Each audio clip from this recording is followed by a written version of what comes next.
The following program is a collection of stooges talking about happenings in the sports world. It is meant to be comedic informative.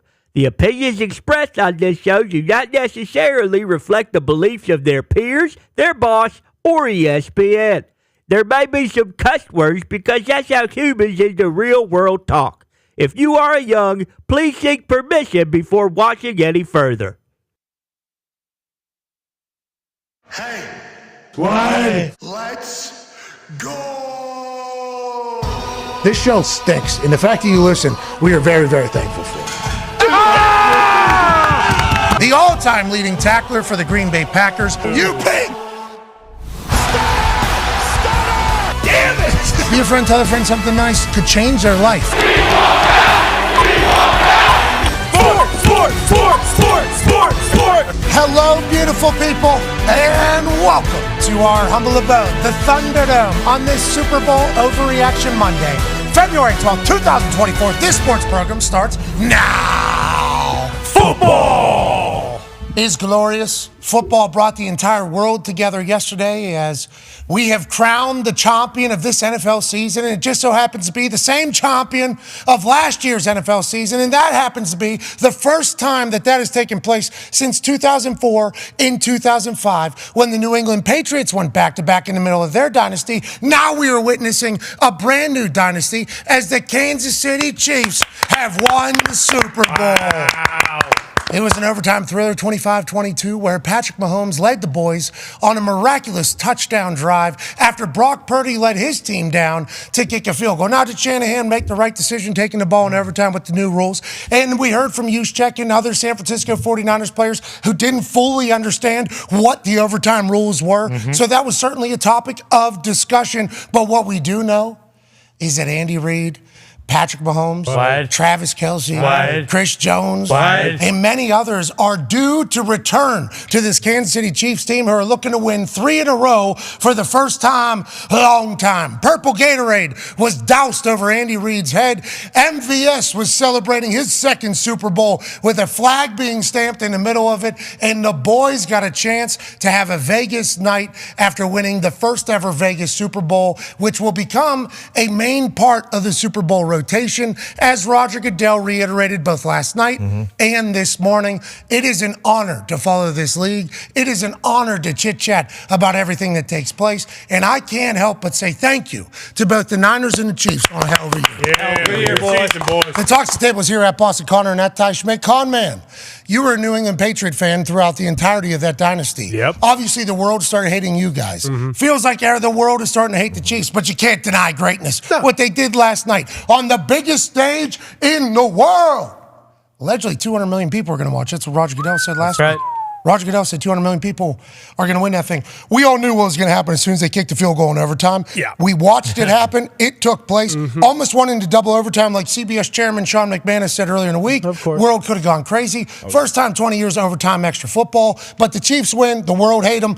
And we're in the middle of watching another dynasty happen. Yeah, maybe it's because I am a Patriots fan, but I loved every second of it. I think that stuff is some of the coolest things that you can watch and experience in sports. I mean, not even just talking about football, but in general. Like, people talk about the Bulls in the 90s and obviously the Patriots early 2000s and late 2000s. Now we have, the Chiefs in 2018 till now. Like, this is the new standard. It's cool. It's sweet. Andy Reid's lovable. I know everybody just hates all of them now, which is kind of sweet to watch from the outside as a Patriots fan. Like, hey, finally someone else gets what it's like for everyone to think that it's rigged for you and that all the calls go your way and that you're supposed to muff punts happen. Exactly. You get calls in from Goodell down to the sideline. Hey, we got to get the Chiefs into overtime somehow so they can win. But it was a great game. Start to finish. A little boring, you could say, but every play means so much.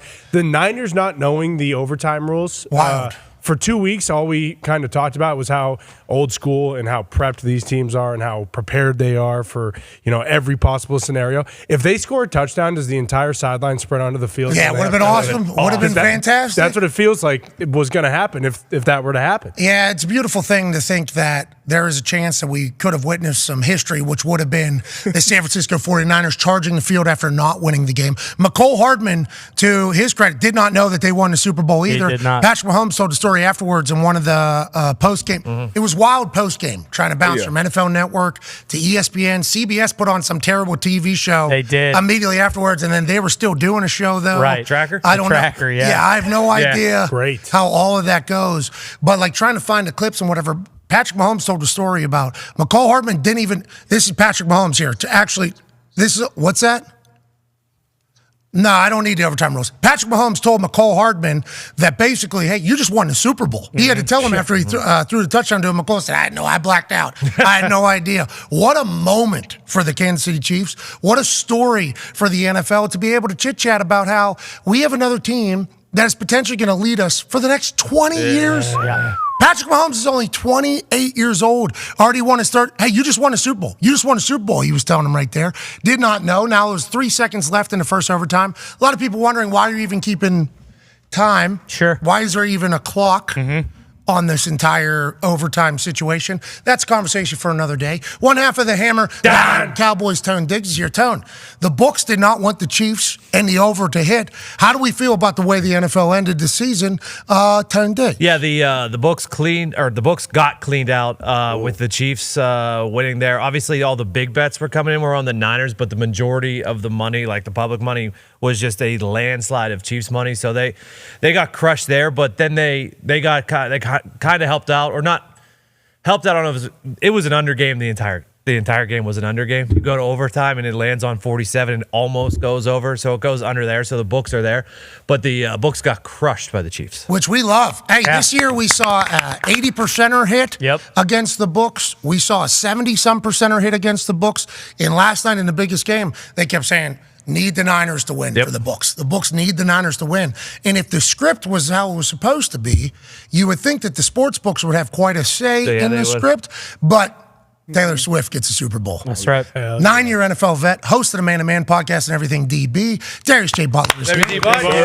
D-Butch, Taylor Swift has won more Super Bowls than a lot of fans, especially Miami Dolphins fans. You know, you guys have been sitting around waiting for a long time.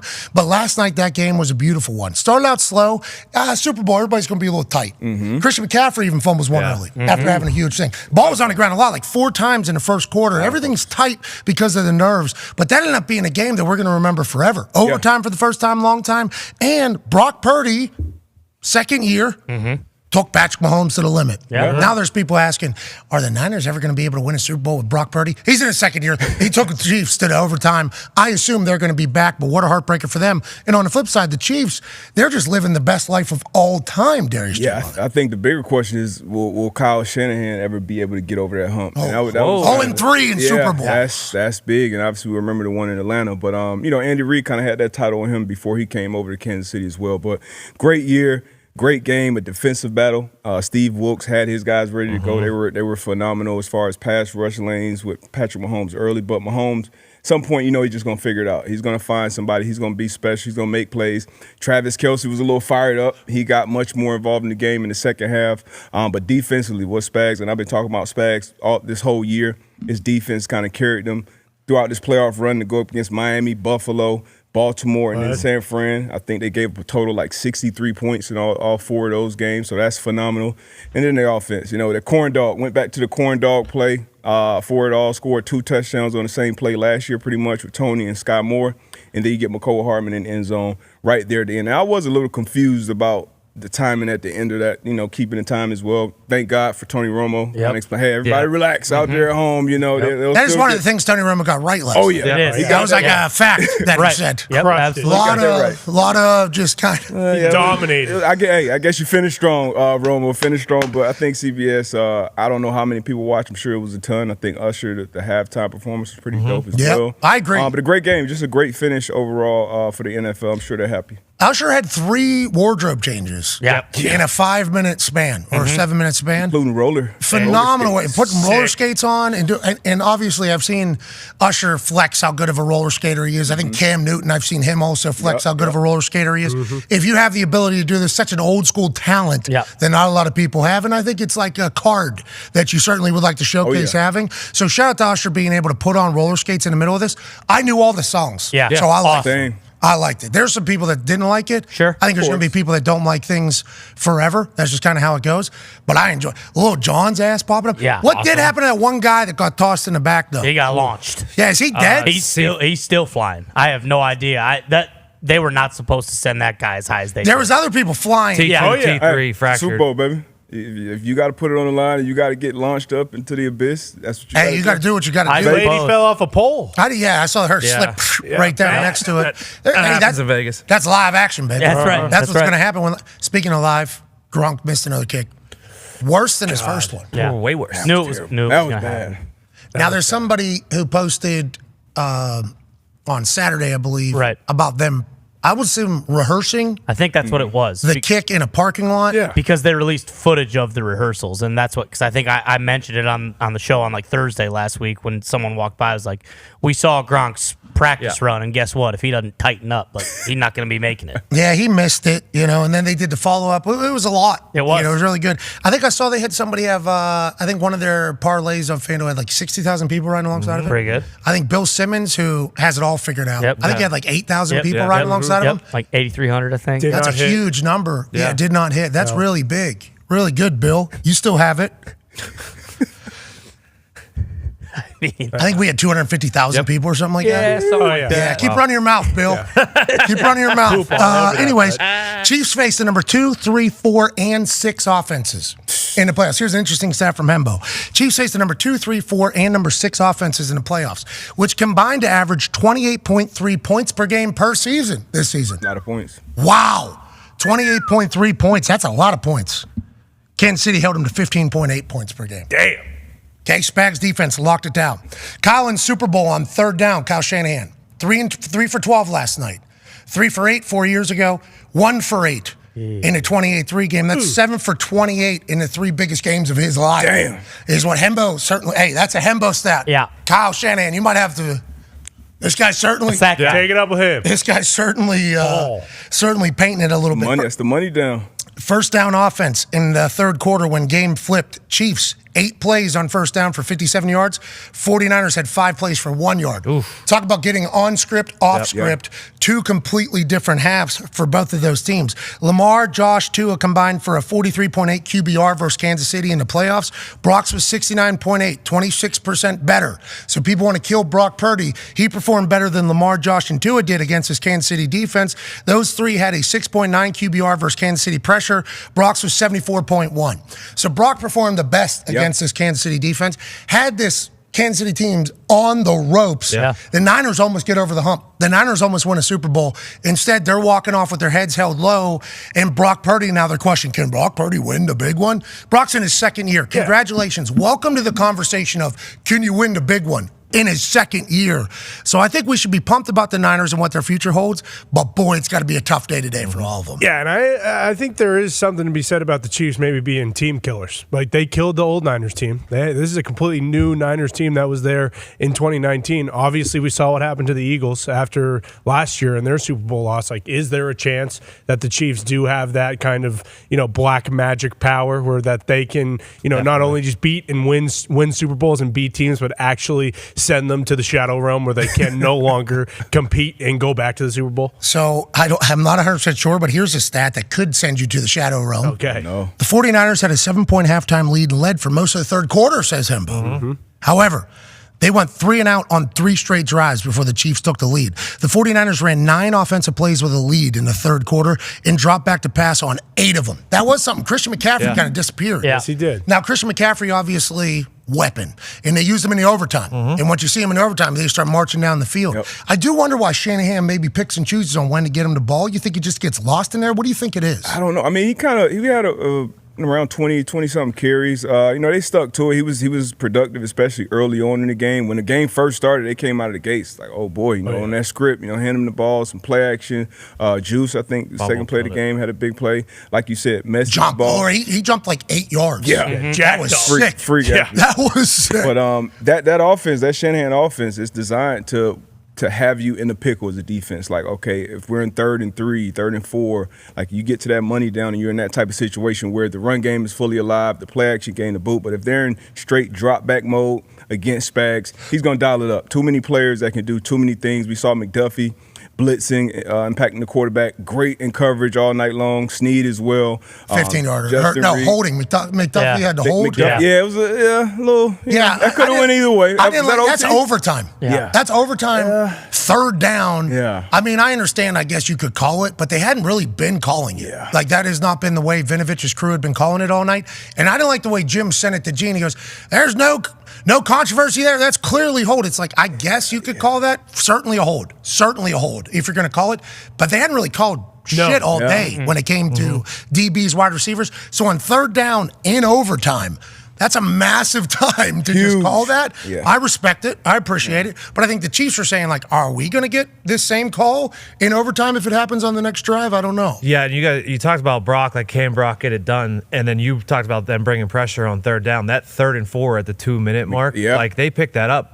That all they got to do is run the clock out and kick a field goal, and that game's over. And McDuffie comes not off the edge. It was kind of like a little stunt. Right in the C gap, blocked it out. Like, that was – you pick up that 3rd and 4, the game's over. That's just like – that's how thin the margin of victory and loss is in this game. And, like, yeah, the Niners are going to be fine, but it seems like we talked about, like, with the Patriots, with now the Chiefs, every break that is necessary or needed goes their way. Yeah, big-time punts. Huge. Time punts. Punts were the most explosive plays in the game. Tommy Townsend might have won the MVP for hitting a ball off another guy on the return team for the Chiefs to pick it up and score a touchdown there. The Chiefs gained, 298 yards after halftime. Mahomes had 266 of them. That's 89%. In their 3 Super Bowl wins, which they're the only team that's ever been down 10 and won 3 straight in all their Super Bowls that they've won, the last 3, they've been down 10 at one point and they've come back to win. In 3 Super Bowl wins, Chiefs after the 3rd quarter, so 4th quarter on, 9 drives, 6 touchdowns, 3 field goals, 0 punts. You're talking about just turning it on. Hey, how you doing? Let's flip the switch. Let's go ahead and do that. There was a lot of times last night where I thought the Chiefs weren't going to be able to just turn it on.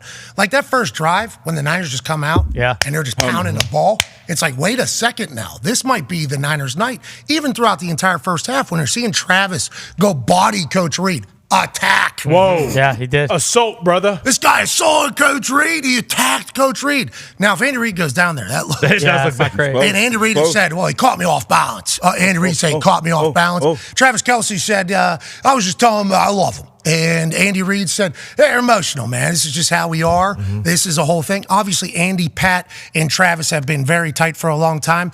Did any of us like seeing Travis Kelce get in the face and body Andy Reid? No. Do we think that he was assaulting his head coach? No. But is there a sentiment in there like, look how passionate this dude is?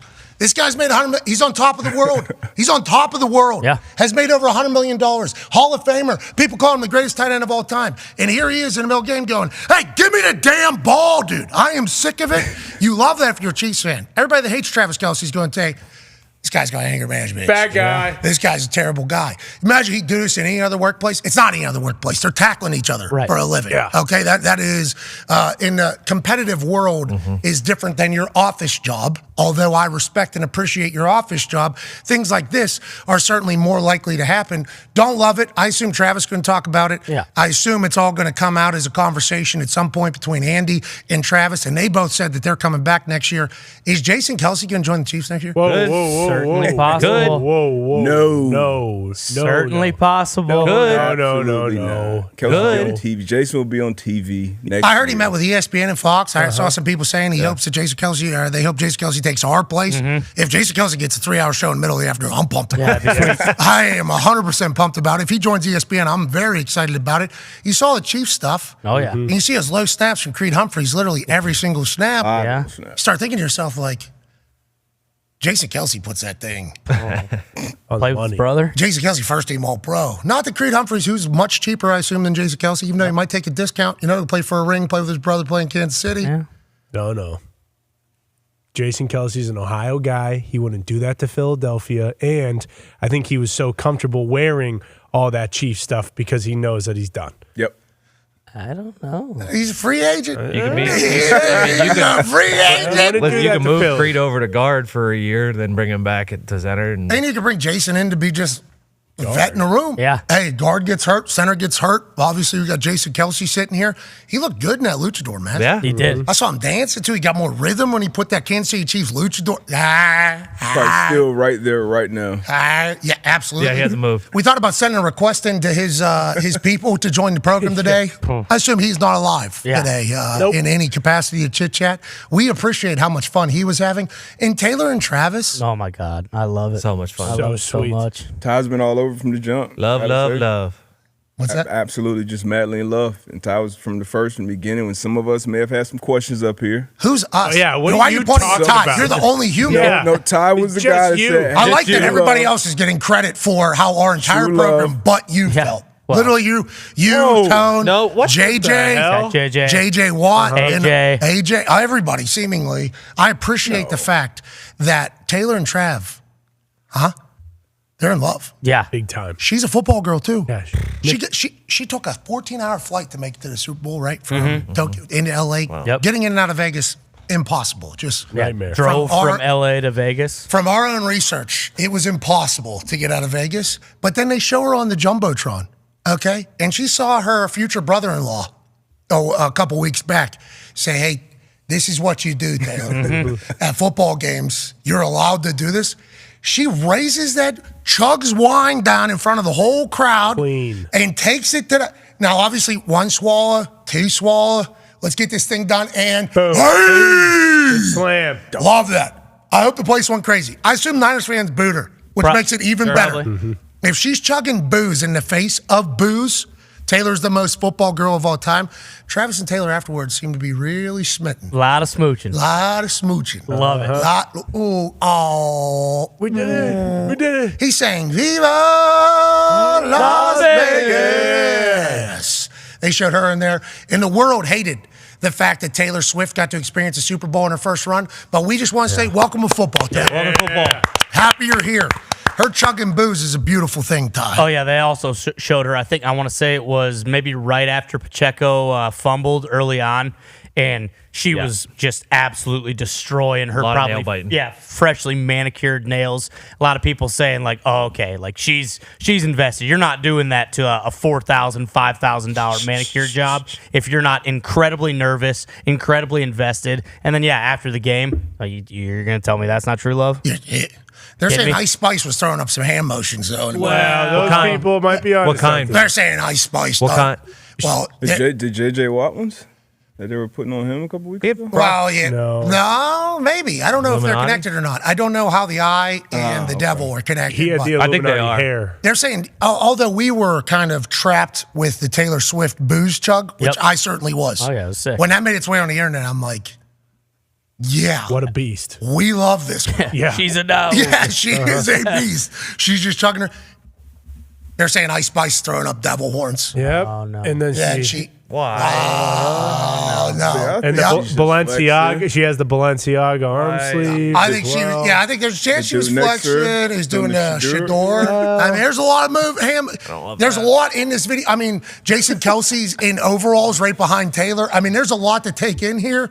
But the thing that I would like to focus on, Taylor Swift chugging her booze in front of everybody. Yeah. Incredible. Welcome to football. Welcome to football. Love you, Taylor. And God bless everybody in that. Yeah. You know what I mean? Oh, All absolutely. the sweets. God bless all the sweets. Yeah, Yeah. there's a lot. I mean, Carrot Top hanging out with who was it? Jimmy Kimmel. Jimmy Yep. Kimmel. So him. he's a big fan of the program. Yeah. Biebs was Yep. there. People were pissed. Biebs Fieri. didn't join Usher. How about who's the guy that Goldblum? Jeff Yeah, Goldblum. Jeff Goldblum. He's a treat. He's a Yeah. real treat. What a just enthusiastic response to getting put on the jump. Great actor. Oh, yeah. He was so excited. He Yeah. was pumped to be there. Thank you for the love. He was saying, thank you so much for acknowledging me. I like that. I also appreciate the fact that Beyonce's got blonde hair now. Yeah. Yeah, country singer great. now. Beyonce? She get into country music. Yeah, there's a country song that released yesterday from Beyonce. So good. She might be coming back to dominate. From Texas, right? Yeah, whole new genre here. Okay, well, good luck to Beyonce with her blonde hair and her country music. Jay-Z was sitting there. Yeah. The guy who created Twitter was literally sitting, worth $4.5 billion. Yep. No nameplate. No nameplate for this guy. The richest guy in that thing. No nameplate. I'm sure he likes it. Now, there's a lot of people that don't like him. Sure. And of course, the story with him, too, because he had on the Satoshi shirt. What's that? Satoshi is the anonymous creator of Bitcoin. So, Oh, here we go. Jack Dorsey, These Twitter, crypto Square. Of course. How about So- Blake Shelton not getting a name Blake tag? Shelton? Gwen Stefani was there. Blake Shelton was Yep. in the back. Now, shout out to Gwen Stefani. This shit is bananas. B-A-N-A-N-A-S. What I thought was bananas. Blake Shelton doesn't Yeah. even get a nameplate in the back there. It was nice to see it. Braun was in there. The genie was sitting next to Post Malone. I saw that Bud Light had a big night, Yeah. didn't they? Well, I yeah. don't know if it's going to turn anybody who's super against them, but they certainly had a big night on. They had a did. big Not night as last big as night. Duncan, but yeah, it was pretty good. Duncan. Duncan's the best commercial. For sure. Duncan's and Michael Cera. People love those two. Okay, so for those that watch the commercials, I think you can see why I refuse to work with ad agencies. Sure. Probably smart. These folks are terrible at their jobs. Yeah. Okay, they're spending other people's money. We're so creative. No, you're not. You're a dipshit wasting other people's money. Those commercials are crap. Most of them are complete crap. They're spending $7 million. Yeah. Now, Jesus got banked, by the way. Yeah, That was crazy. Jesus is spending money, dude. I did not know that Jesus Big feet guy. was raking it in. Well, that's a man of the cloth. Right. Okay, cleaning other people's feet. Yeah. Yeah, not being scared to do the lowest of low jobs, for everybody. Jesus paid $14 million last year. Yeah. Maybe give that I'm not going to say it. But all these people are getting their feet washed. You give them $14 million. Maybe we change the world a little bit more, but Jesus works in mysterious ways. Tried the good word. We're not counting Jesus' pockets. Well, I mean, Jesus spends $14 million and gives Ice Spice another chain. Maybe it's a whole different game Yeah, maybe she flips. in there. But the Dunkin' Donuts one was awesome. I assume Affleck created that. Real creative, actual person with a brain. Michael Cera one good. All the other ones pretty much crap. The walk-in one was top notch. Oh, that was incredible. I think that was like maybe the first commercial too. So I was like, oh, okay, maybe this year's the year where every commercial. do they stink every year? I think they have. Majority. I think they have ever since that became like people go to Super Bowl parties just to watch the commercials. Like ever since that narrative started, I feel like the commercials have sucked. Because it used to just be like that was kind of like a nice bonus to the game. It's like, oh, we're going to get some big time commercials with like some stars doing stuff. We'll get some major movie trailers. But then at some point it became like oh no, I actually watched the game for the commercials, not the game itself. And ever since that started, Ad they've agencies sucked. are like, yeah, you're right. Yeah. It is our Super Bowl. Right. Up. And they suck. All of them suck. Sorry, not all of them. I'm sure there's one or two ad agency reps that are good at their job. Sure. Everybody else sucks. We've met them. They are bad. They are dumb. They lack creativity. They have no idea who humans are. But we need to give a shout out to Anheuser-Busch. They brought those Clydesdales back. They did. Yeah, thank God. And then the dog was Rudolph. Yep. The dog guided them to the bar where they Play need the to hits. deliver the booze. Play the hits. Smart. We got horses. We got a dog. We got booze. Let's keep it moving. Shout out to them figuring it out at Budweiser. It's always cool to see the Silver Bullet Coors Light train out there. That's always fun. Did you see our guy Glenn Powell in a cowboy hat chasing twisters? Okay. Incredible. Oh, baby. Glenn Powell's back. Yeah. Stole the movie That- show. He is up. He might be the face of Hollywood right below Tom Cruise now. All right, so let's talk about some of the guys who had a hell of a night last night. McCole Hardman, Yeah. obviously. MVS, huge night. Huge. Pacheco, huge night. I think he made some massive plays. Travis Kelce, I thought he was going to score that touchdown to Yeah. win the game. That would have been Oh, man. massive. On the Niners side, how about Ayuk? Ayuk had a big game. Yeah. He did. Brock Purdy didn't do as terrible. Zero No, he's turnovers, fine. threw the whole ball. Feliciano got hurt. Trey Greenlaw got hurt. Oh, man. He tore his Achilles going on the field. Yep. Crazy. I mean, I look at that and I think there's no chance that I don't tear my Achilles in the next 5-10 years. Devastating. That's all it takes. On grass. So, like, Oh, it's so random and like, I don't want to be the bearer of bad news, but I feel like if it went there, it was probably going to go Just in the next few plays. in the next few plays. And this goes back to so that's the last Achilles this season has had. Yep. Yes. Remember, 4 Thankfully. plays into the Jets season, Aaron had his. feels like more than we've ever had. Bunch. Yeah. And then now in the Super Bowl, we get one just going onto the field. This year of the Achilles almost. Mm-hmm. And I don't think we know shit about it. Like, how do you strengthen it? Do we know if that's coming? Did Dre Greenlaw have any inclination at all that his Achilles could pop while he's just bouncing up and down to get ready to go on the field to hit somebody? It's a scary thing. That is a very scary thing, this Achilles. Yeah, and you see it happen just randomly. I've seen it happen. People playing pickup basketball, but just not doing like a freak. It wasn't like a freaky movement. Like he did a couple calf bounces, calf raises, and ran on the field. He was like on level 12 entering the game. Like after the play, every play, every series, he was super juiced. But hated to see that for him, especially such an impactful player to get hurt like that. And then obviously they lost some other players as well. That's kind of been one of the common themes with the Niners too, as the playoff. These big time games, big time players go down. Unfortunately, A lot of injuries. Feliciano goes down. Yeah. Debo was in the tent for a while. Yep. Yeah, what happened? They just gave him. I didn't know Toradol could do that. I was thinking the same thing. He was like exploding afterwards, fine. and then he actually. Who jumped over the cameraman on that same Ray McLeod, I thought. No, it was a Chiefs D-back. DB. I think it was McDuffie or Snead. Yeah, because Debo, the overthrow Almost. for yeah. Debo. Debo's still sprinting though. And then Old buddy up on the jumps wall, up yeah. over the photographer. I'm like, that when you're trying to go a little faster, that's when the hamstring. yeah, It had to be a cramp. It had to be like a cramp, maybe, Had not to be a right. pull. He or looked like he strain. was out of the game. Yeah, I he thought was he was down. done. And usually once a guy, I think even Jim and Tony said it. Like I was shocked to see him back in the game, especially so soon. But it's a Super Bowl. It's no tomorrow. But to see him play, it looked like at full speed. Kittle had a was- separated that was shoulder. crazy. Yeah. Middle shoulder. I mean, they had a Yeah. bunch. You're talking Safety Brown, Feliciano, Greenlaw, Kittle, Debo. Bud. starting safety Brown. Yeah. Brown. Yeah. And that Kelsey tackle at the end of the game. Oh yeah, on the sideline. Yeah. Yeah. I mean, that's a lot of injuries 6 starters. to a team in the middle of one game. Now, obviously, Kittle comes back. If Kittle's in one play earlier, does that hold happen, which then puts him behind the sticks or whatever? We don't know. But it's like, why does this continue to happen to the Niners in the biggest moment? Last year was the NFC Championship. They lose 4 starters in the first quarter, can't even complete a forward pass. Last night, guy tears his Achilles joint going onto the field. Debo Samuel, has a torn hamstring, then he comes back. It's a shame. It is a damn shame that they get. But once again, that's the things that don't happen to dynasties. Yeah. Yeah, for sure. Like the Chiefs, none of that. The Chiefs had none of that happen to them. All the balls bounce their way. All the calls seemingly go their way. Even though Vinovich's crew got a little flag happy early. Yeah, they did. Yeah. And then they kind of settled off Yeah. at halftime. It's almost like Vinovich gave a speech like, hey, remember, whales, not minnows in this entire game. I didn't think they officiated a bad game, by the way. We should give them No, credit. not at all. Hey, good job there, refs. Yeah. Niners fans might feel different. Yeah, Why? but like that's what I was about to Big say. Chiefs got a overtime. bunch of calls against. I mean, how about a hold on 3rd down in overtime? Right. Yeah. That Well, should make and up for. the spots for the Chiefs. There was like 4 or 5 where it Yeah. probably should have been a first down. Yep. And it was 3rd and 1, 4th and 1. Now So Niners fans are mad? I Yep. mean, that big, it was some big plays in overtime. That Rice, when I believe it was 3rd and 6, crossing route, Fred Warner blitzing up the middle. I believe it was McKinnon. I mean, it was just Hold? a tackle, yeah. Yeah. And There was a then couple of Tackled those. him. Taylor got away with a couple, but I mean, you're gonna miss some, you're gonna make some. I mean, if you're a Niners fan, on 3rd watch and 13, 54. that hold to give you a first down after Brock Purdy just put it in the dirt pretty in much. overtime. Tick-tack. In overtime, it's Yeah. like, it's going to be tough to hear anybody's complaints after that particular. Definitely a hold. We're not saying it wasn't, but like, It's part of the game. that shit wasn't called all game. Yeah. Like, that was not even a part of the conversation all game. And then on the biggest 3rd down in overtime, it happens. It's like going to be hard to hear your complaints. So I think Vinovich and boys, and they had like 4 crews on the sideline Yeah. too. Yeah. Whenever there was almost a fight, there was 45 refs on Right, the field yeah. out of nowhere. Congrats to the refs.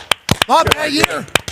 Not bad year. Could have been much worse. I agree. I think so too. Has been much worse, but yeah, like it feels like no matter what, if your team loses the Super Bowl, those people are going to be Oh, yeah. bitching. You can about the find. You can referees. find. Yeah, like there were so many times just watching the game where it felt like there was a hold that you could clearly see, but they weren't calling it on either side. Joining us now, ladies and gentlemen, is a senior NFL insider for ESPN, a man who I believe has had a massive week and then got corrected yesterday by Rex Ryan. Ladies and gentlemen, Adam Schefter. Shefty, how are you doing, pal? Happy Super Bowl Monday. Happy Super Bowl Monday to you guys. How you doing? Nothing like getting off a red eye and feeling really right and refreshed where you can't even talk the next day. Yes. Hey, let's bring the juice, Shefty. You got this, Adam. Let's bring the juice, Shefty. I got it. Okay, all I right. got it. Hey, there's talking about this becoming a national holiday. Where do you stand on that, and how do you think we make that happen? Well, I'd love to do that. I mean, why can't you just move the Super Bowl to the Sunday before President's Day on Monday and just combine President's Day with Super Bowl Sunday and make it back to back? When's that? So that No clue. Is that next week or last week? When is that? whenever it is, you gear it around it. Okay. Oh, so President. Any day. It's next Monday. So Okay, so it's next when week. they add that extra game that we all know that is going to be added, that will happen. So then now all of a sudden we got President's Day pseudo Super Bowl hangover Right. Monday. Yep. Okay, Like that. I think Presidents would have liked that, I think. presidents would appreciate Yeah. that. I think that is something. Especially Yeah, Lincoln. and you know, All it's the dead interesting ones. because I was just thinking to myself this morning, it's February 12th, and boy, like, you think now, long season, fun season, time to take a little bit of a break, except we got to be in Indianapolis in 2 weeks for the Combine. So I'm like, well, this would be great because then we get to go hang out at the Thunderdome. Only certain people are on vacation that week, I understand. No. Oh, shoot. Yeah, we are. Well, I didn't even think about it. We're off during the combine. We got to come back for that. I didn't Yes. realize that. We're off for that. We're off for the combine. You are off for the Combine. Sources have confirmed. Yes. All right, awesome. Yikes. That's a bad Put idea. that But on the Combine's bottom in line. Bad Yeah, idea. yeah. Thought it was in You guys March. are shutting it down when everybody's coming to town. What is that about? that feels like a technical flaw by my part. Honestly, I assumed the combine was longer. You just said the combine's in Thought 2 it was weeks. in March. I thought it was Yeah. March. Mid-March. Oh my When God! does it start? Sneaks up Thursday? on you. What is the deal? Son of a It bitch. starts Thursday. I mean, most. We're back. We'll be back. We'll be back for some of it. We'll be back for some of it. No, Okay, I don't good. No, we wouldn't. I don't think that was bad. That's a bad idea. Back for the DVD. I mean, we could take off right after this show and then be back. No, we got All-Star Week coming. Oh, yeah. NBA All-Stars Oh, coming to Jesus Indy, too. Christ. Indiana's bell of the ball. It is the bell. of Per ball. usual. You know, It we're- starts on the 29th. Technically, we're back. That's a Friday or Thursday. Technically, we're back that Monday. We'll be. I mean, No, we just missed it. No, no, no, no, no. We won't be. Everybody comes into town like Tuesday for the Combine, and there's all the press conferences on Tuesday. There'll be lots of news on Tuesday and Wednesday, and you guys are gonna be off. But have a great time. Enjoy it. We will. We will, but we will be missing everybody. Let's talk about last night, or this morning, I guess. Andy Reid confirms that he'll be back for 2024.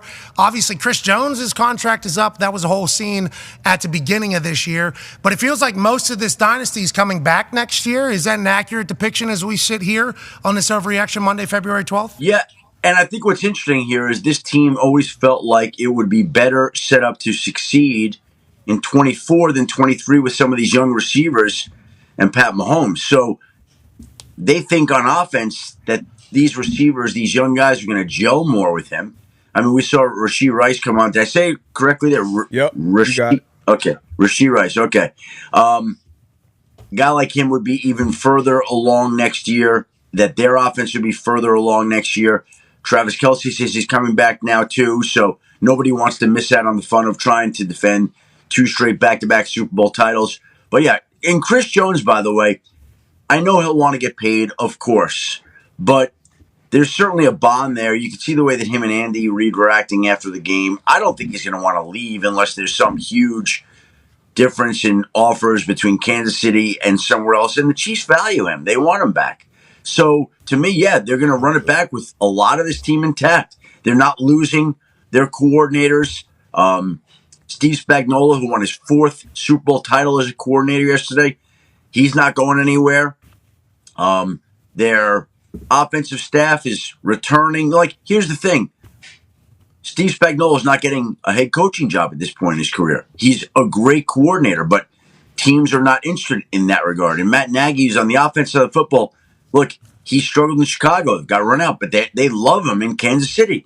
And so they've got coaches there. Even their defensive line coach, Joe Cullen, was in demand by the NFL, other NFL teams and college teams, and very quietly wrapped up last week. They get an extension done for him to make sure he doesn't leave. So they ensure continuity on their staff, and the players are going to be back. So yeah, the overwhelming majority of this team is back to run it back in 24. Late last week, we heard that Eric Bieniemy was back in town with the Kansas City Chiefs after the Commanders situation becomes what the Commanders have been since the beginning of time, pretty much.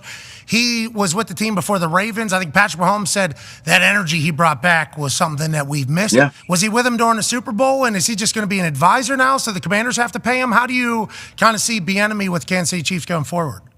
You know, he was up for a few different roles. First of all, he interviewed for the head coaching job in Washington. There were offensive coordinator jobs that he was very quietly involved with that ultimately he didn't get in the end. Where? And so, what's that? Where? Well, I think he was a candidate in Seattle for one to begin with. Okay. That came down to the end there. How about Pittsburgh? Pittsburgh?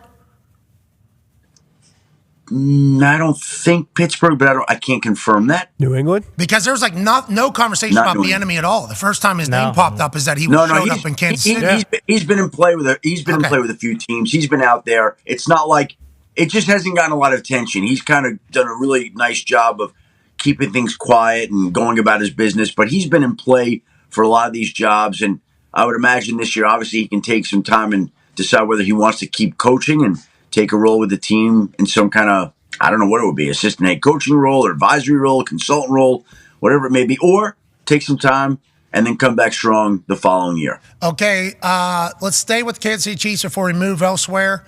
Travis Kelce told Andy Reid that he loves him in the middle of the game while yelling in his face, is what Travis Kelce told us. Is that going to become a big story? They win a Super Bowl. Who cares? Let's move along. Well, you know what's amazing is, and I think this is incredible, they have this incident during the game. They have the incident later in the game where Mahomes and Rashee Rice are going at it on the sideline there. Rice is not happy. Rashee Rice. Rashee. I'm going to get this before we're done here. Hell yeah. Hell yeah, Chef. Rashee. And so Rashee Rice and Mahomes are involved in that little sideline incident. And those are the things that, I mean, you tell me if I'm wrong. You always see them on teams that lose. And they had two of those incidents, and they still won. Like, it doesn't matter what happens. It doesn't matter who gets hurt. It doesn't matter who's arguing. It doesn't matter who turns to the football. That team with that quarterback seems to always find a way to win the football game. And so if they had lost, yes, I think that would have had some legs to it, but they won. So who cares? Now they can say they love each other. We forget about it. We go on, and that's the end of it. But to me, it's the kind of thing that I'm amazed that they were able to overcome. Okay, I agree, because distractions normally kill ball clubs. This team has dealt with a lot of distraction all year. They end up winning the Super Bowl. This is a team in a year they were supposed to stink. They're on top again. First team to go back-to-back since 2004, 2005, New England Patriots. Truly phenomenal stuff. The culture over there intact, seemingly, for the next few years. Let's go to a couple other teams now. Yesterday, you had this report, Adam Schefter. And this past week, the Dallas Cowboys went ahead and hired Mike Zimmer as their defensive coordinator. He rejoins the Dallas Cowboys after serving in Dallas as their prior defensive coordinator from 2000 to 2006 before becoming the Vikings head coach later on. Obviously, they talked to a wide number of candidates like our own Rex Ryan, and I can tell you this, they loved Rex. They were highly impressed with Rex. Rex made quite a mark on the Jones family, and I'm a little surprised they didn't hire him with as much as they loved him, but we're quite happy that they did, and we're happy to have him here, and this will be a big year for the Dallas Cowboys without him. Mike McCarthy on the last year of his contract, so Rex has got security here. He doesn't have to worry about a head coach on this set being in the last year of his deal. I just keep getting offended because everyone tries to take you away from us, okay? Nobody does. It's hard. We love having you here. Hey, I know we a fight, don't you? Oh, there ain't no question. And I can honestly say right here, first off, I'm not so sure that Zimmer's got that job right now. Whoa! Not really sure about that. I can honestly say I don't believe that's a fact right now. Okay, so Shefty, you do fantastic work. Your tie, Super Bowl tie. I mean, you looked phenomenal there. But as I was watching that live, I thought to myself, what the hell does that mean? Did Rex and Shefty not talk before the show started? What do you think he meant by that? And how sure are you that Zimmer is the defense coordinator? Is Rex Ryan potentially still in play as the defense coordinator of the Dallas Cowboys, Shefty? Well, that was not, you guys were not the only ones surprised by that, right? So, I hear that. I'm like, what the heck? Now, last year, I'll give you a little bit of a backstory. Last year, before the Super Bowl show started, I went to Rex and I said, "Hey, Rex, I got a feeling that you're going to come up in connection to interviewing with the Broncos defensive coordinator job. Just let me know here. Is there anything that I should be saying, not saying? Are we okay here? Or is there anything that I need to be aware of? I believe you're talking to them, but no, it's nothing. It's nothing. It's nothing. Okay, you got it, Rex. Okay. Well, we get on the Super Bowl show, and my good friend Jay Glazer reports that Rex is interviewing for the Broncos job, Broncos defensive coordinator job. Let's fast forward it to this year. We have meetings. We go over, what the topics are going to be. People know. There's no surprises. Now, I knew from speaking to various people in Las Vegas this week, the Cowboys, they didn't like Rex. They loved Rex. Jerry Jones, when he got done listening to Rex, was like, I was ready to run through a wall with that guy. Okay, so what do we want to say here? Well, I'm going to be fully transparent. So Rex said what he said. He opened it up. I'll finish it up right now. Oh. And I love Rex. Mike Zimmer's deal is not done yet. So they have reached out to Rex subsequent to that, and they reached out to him about 15 minutes before that segment just to say, hey, any shot of this. So that's where the confusion came. They're not done with Zimmer yet. The deal's not done yet, I should say. So until they get it done, they're kind of checking into other things to see if things happen. Rex Ryan is sitting on that desk as you're doing that breaking news. He's like, funny you said that. Is Jerry Jones a reasonable source? That's basically what happened. Literally, shortly before I said what I said, which we all knew, they reached out to, hey, could this still happen? Because the Zimmer deal is not done yet. Now, I still have not heard the Zimmer deal being done, which means that Rex could conceivably still be in play. Ron Rivera still could conceivably be in play. Wow. Anyone else that they've interested could conceivably be in play. Now, ultimately, I do think it will get done with Zimmer, but I'd like to amend my report and say it's not done with Zimmer, not yet. Wow, we got some drama. My God. We got some controversy. Wow. Could you imagine Rex Ryan back in the NFL, especially for the Cowboys, primetime every week? Needed. Rex Ryan on the sideline every single week. And I like that during that entire report, you're like, they loved Rex. Mm-hmm. I will say, and I didn't know if you were just saying it because you wanted to put over Rex. No, I knew it, but what I didn't know was that they were texting Rex while you were talking. They were texting. Well, maybe they were. I don't know. Maybe that inspired them to recognize the love they had for the man. Oh yeah, right. I don't know this guy. That's awesome. What's that? No, yeah, what? It's just a hilarious situation. Now, Super Bowl Sunday. Again, let me say this. So after the segment, I go to Rex. What the hell? And he goes, they reached out, but I don't think it's going to happen. I said, oh, okay. Now, I will also say, and I say this with love and affection because I do love Rex so much, and he's such a great teammate. He also told me last year, I'm not talking to the Broncos. Yeah. It's not it's nothing going. Yeah. So I never know what to believe from Rex when it comes to this stuff this time of the year. Well, we never know what to believe from you, Shefty. We never know what to believe. Rex is old school, man. He's old school. Probably when it happens. Probably don't like news breaking before it happens. I can respect that. Obviously, you got to respect Shefty the job he got to do. Absolutely. Mm-hmm. And Shefty we had this conversation literally last week. Like, when is the deal done? Mm-hmm. Is it when everybody understands that the deal is done, or whenever the paper is signed, like the Cliff Kingsbury? when the papers are signed, right? And Jerry wants to get things done in his salary structure. And so maybe, when it's coming to Mike, whatever, there's a disagreement over what he's worth. And Rex is saying, Jerry's saying, let me reach out to Rex, see what his price would be. And he goes and gets, because by the way, he did, like I said, he loves Rex. So if he's having a hard time reaching an agreement with Zimmer, well, let me see what Rex would cost. So, hey, Rex, you still interested? Because they weren't on the same page yesterday. There is a program on ESPN that reached out to Rex to be on the show today. Yep. I believe he is scheduled to be golfing, but maybe he signed a contract. Okay. We have no idea. Darius has a question for you, Shefty. Yeah, something from the game, from the Super Bowl game. After, it went to overtime, which we don't see much in the Super Bowl. And after the game, it seemed like some of the San Fran players and maybe even the coaches were a little confused on the overtime rules. Was there not a memo sent out maybe earlier in the week? Usually I don't see that, especially at this level, Super Bowl game with some teams being confused. Obviously the Chiefs knew exactly what it was since the rule was basically put in because of them. So what's some info on that as far as San Fran knowing the rules or getting the memo? Well, the funny thing is that rule was approved before the postseason last year. So we've gone 2 straight postseasons, and that was the first overtime game since the new rules were implemented. The league doesn't have to send out a memo. The teams know the new overtime rules, but because we have not been through a situation like that, I think there was a lot of confusion in public. Like, I still have people texting this morning. So they're saying, explain this to me. If the Chiefs hadn't scored before time had run out the first overtime, there would have been a second overtime, or there wouldn't have been? No, there would have been. It's like it's their second. Why are they even keeping time? I don't know. It's a good question. It's just, you know what? Time should be knocked out. It should be irrelevant, right? It doesn't matter. Bingo. Time does.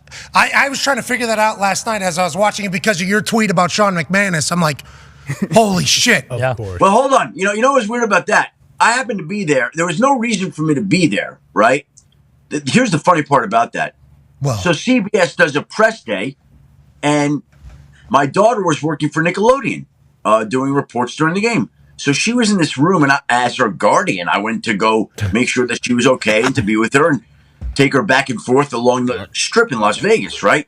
And so I walk into this room, and it's all the great CBS people, and they do a great. Here's Jim Nantz, and here's Tony Romo, and here's everybody involved in Phil Simms and Boomer Esiason and James Brown, and I'm talking to all of them, and they're bringing them out to introduce them to the media for this press conference, and then Sean McManus comes out and says a few things to the assembled media. When he said that, I'm like, my antenna went up. I'm like, oh, the NFL told them that there's going to be a 2 overtime game here. Wow, that's fascinating. I knew he was joking, but I'm like, it was a great quote, so I put it out. Well, we see what happened. I mean, it almost went into 2 overtimes. So I don't know. Like I used to doubt this scripting stuff. Now I'm like, what the heck's going on here, Pat? Well, Shefty, you keep feeding this. You keep feeding this.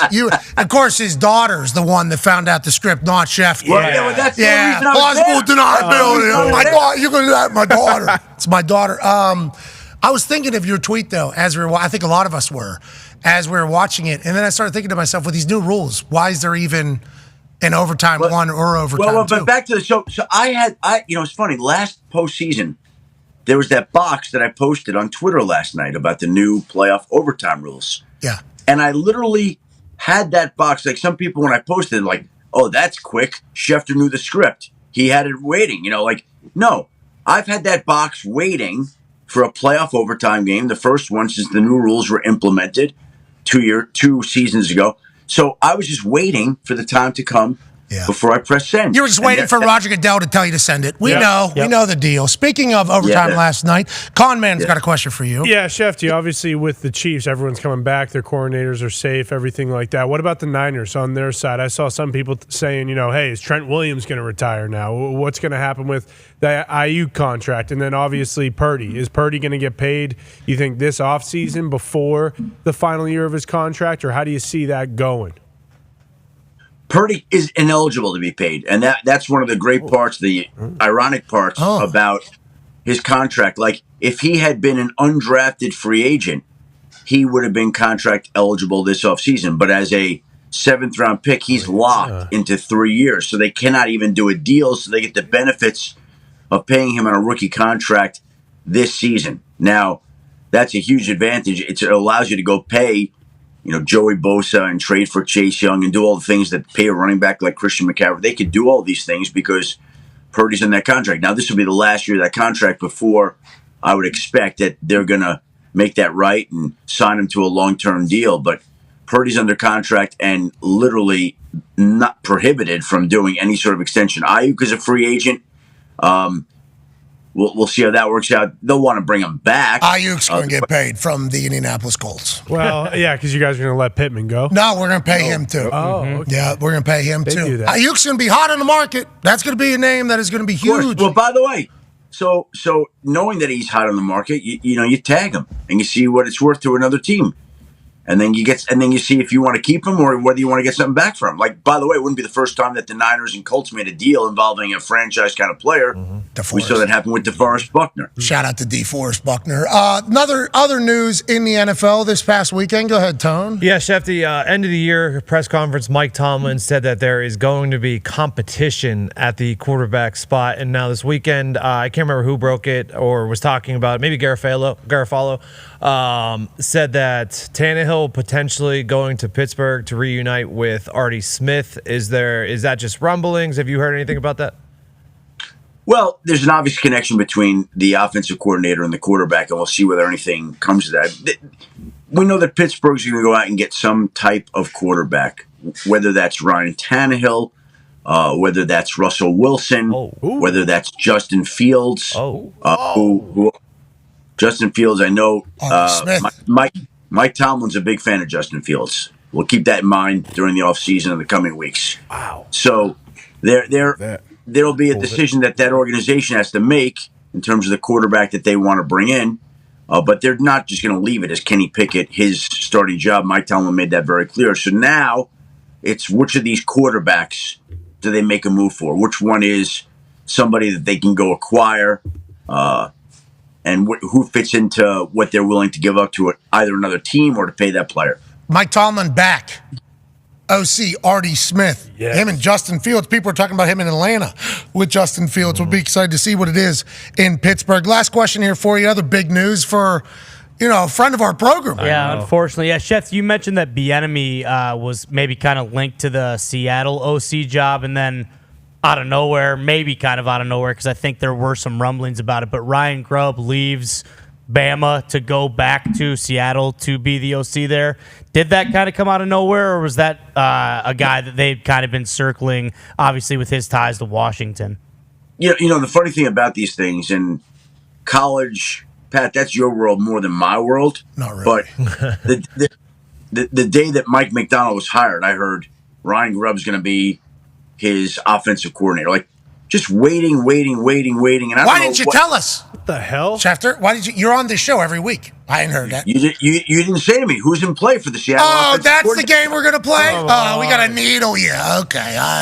That's our job. Journalism. You're right. You're 100% But anyway, so that name had been linked to Mike McDonald right away. In fact, I was told right away that he was getting the job. And I remember asking some people, they're like, hold on. That's not happening right now. They went out and they talked to some of the people. They had to go through the process. They wanted to see what they wanted to do.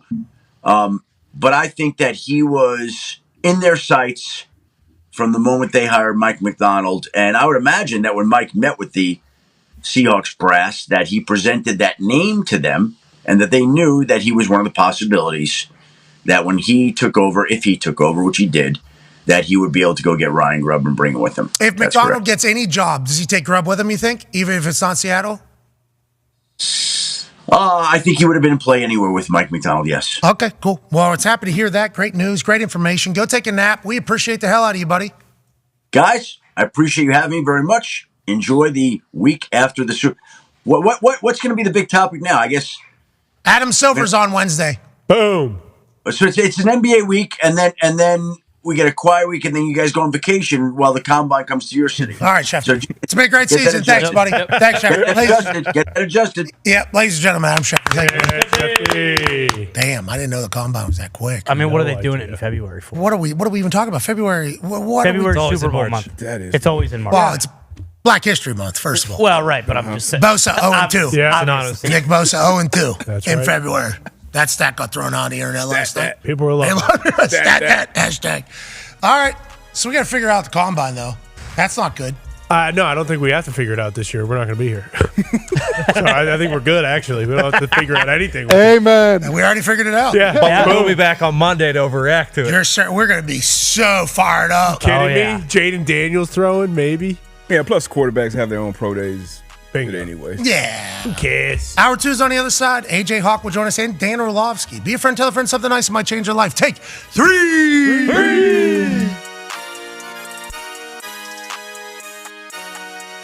now is a man who will be compared to forever whenever they're talking about GOAT conversations in the sport of football. That's because he won 7 Super Bowls, was consistently dominant for more than 2 decades at football. Ridiculously handsome. So absurdly handsome. An underdog story, too, picked at 199 of the NFL draft. Not a top 5 pick, not handed anything. And then what did he do? He went to work, did his job, became the greatest of all time, and now a phenomenal businessman and a great representation of the greatest league on earth. Ladies and gentlemen, Tom Brady.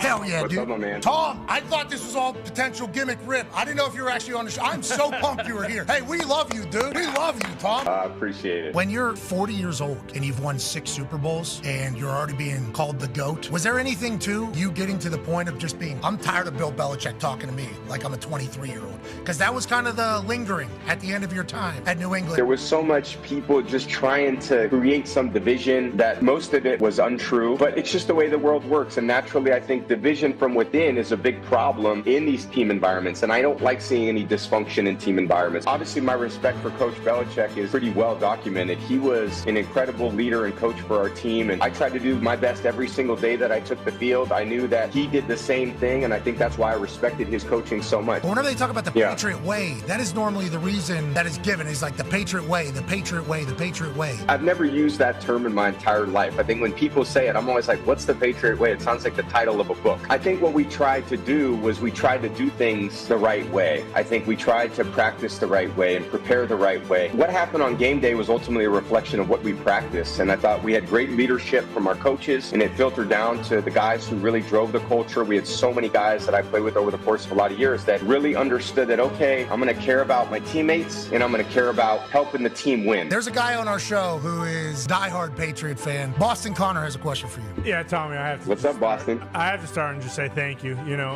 my whole life has been incredible because of the fact that you have won 6 Super Bowls. And, you know, I'm a loser every day, but I'm a winner as a football fan because of you and what the Patriots were able to do. So thank you. What do you think the new era of New England with Mayo is going to be? Him coming back into coaching, I think is great for the NFL and certainly great for the Patriots. He's got a great understanding of how things need to be done. I think Gerard does an incredible job relating to everybody in the locker room, all the coaches, and I think he'll do a great job. Going into the booth, are you utilizing the same thing, hearing what people are saying about you going in there? And how do you balance that while still being a human? The broadcast going to be 5 years from now is going to be hopefully more improved than the one that starts on day one. So I'm going to go in there with the opportunity to start and learn, and I'm sure by the end of the year I'll feel more comfortable. I really want to be a great ambassador for the NFL and the game. I love the sport. I love the athletes. I love the organizations, and I really appreciate how challenging.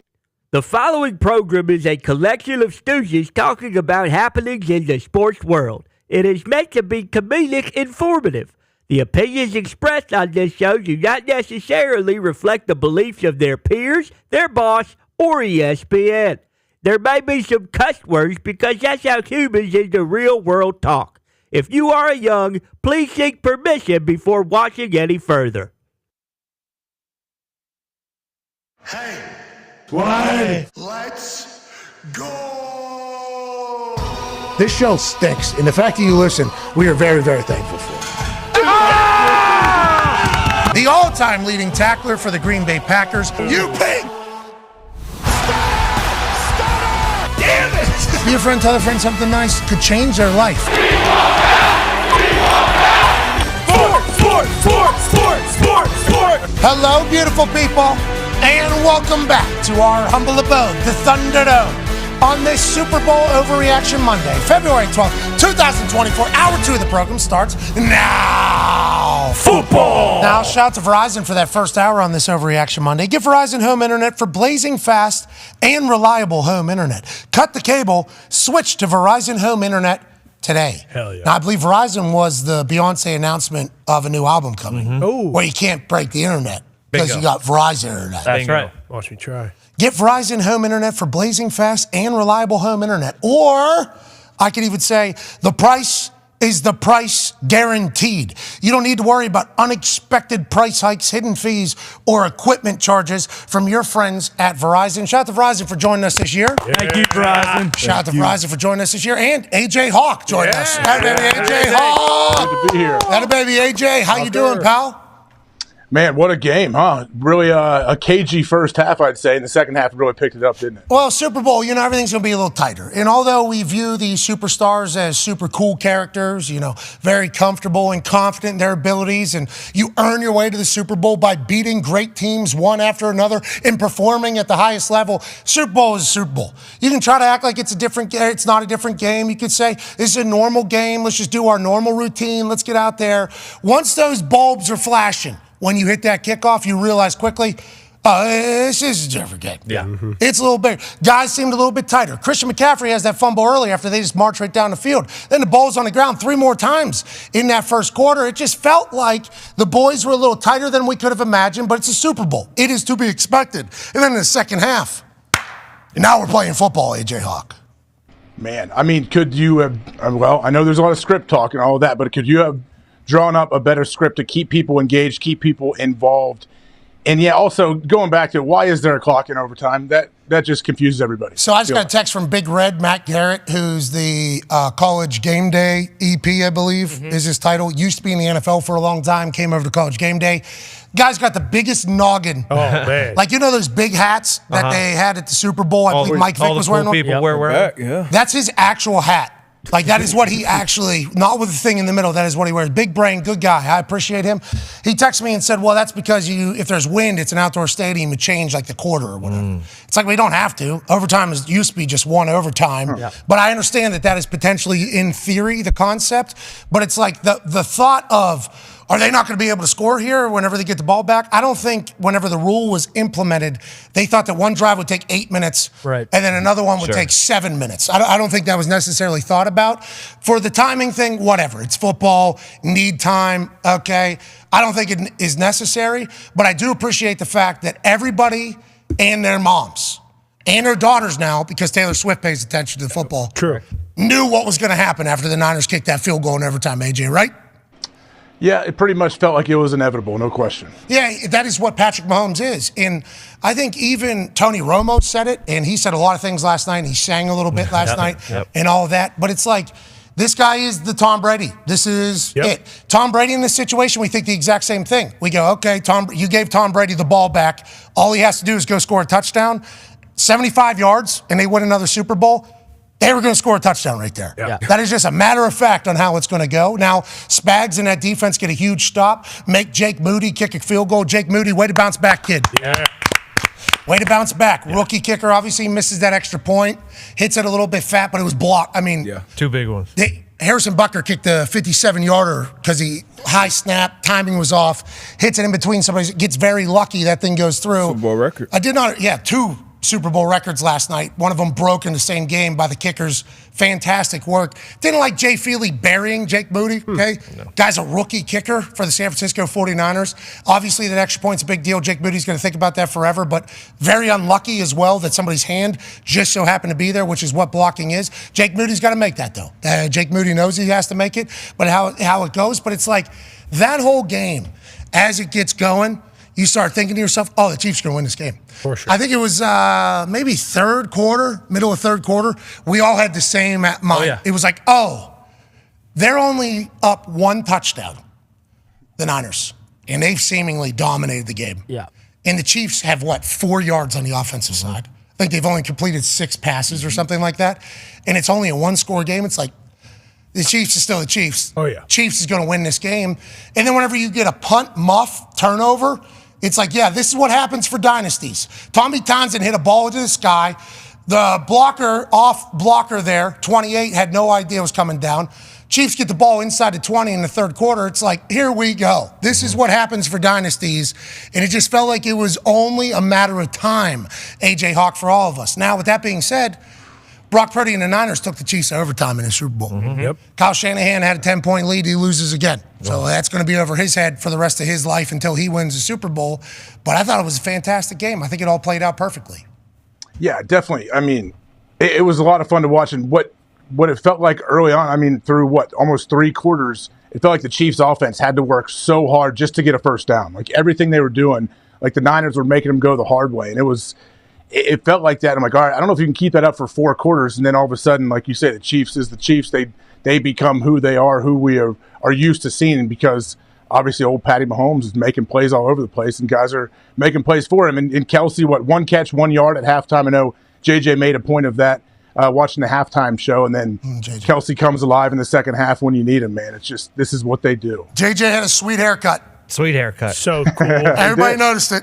Everyone noticed Yeah. that. That was one of the greatest tweets I've ever seen from somebody. One of the most self-aware tweets from somebody who is at a superstardom level.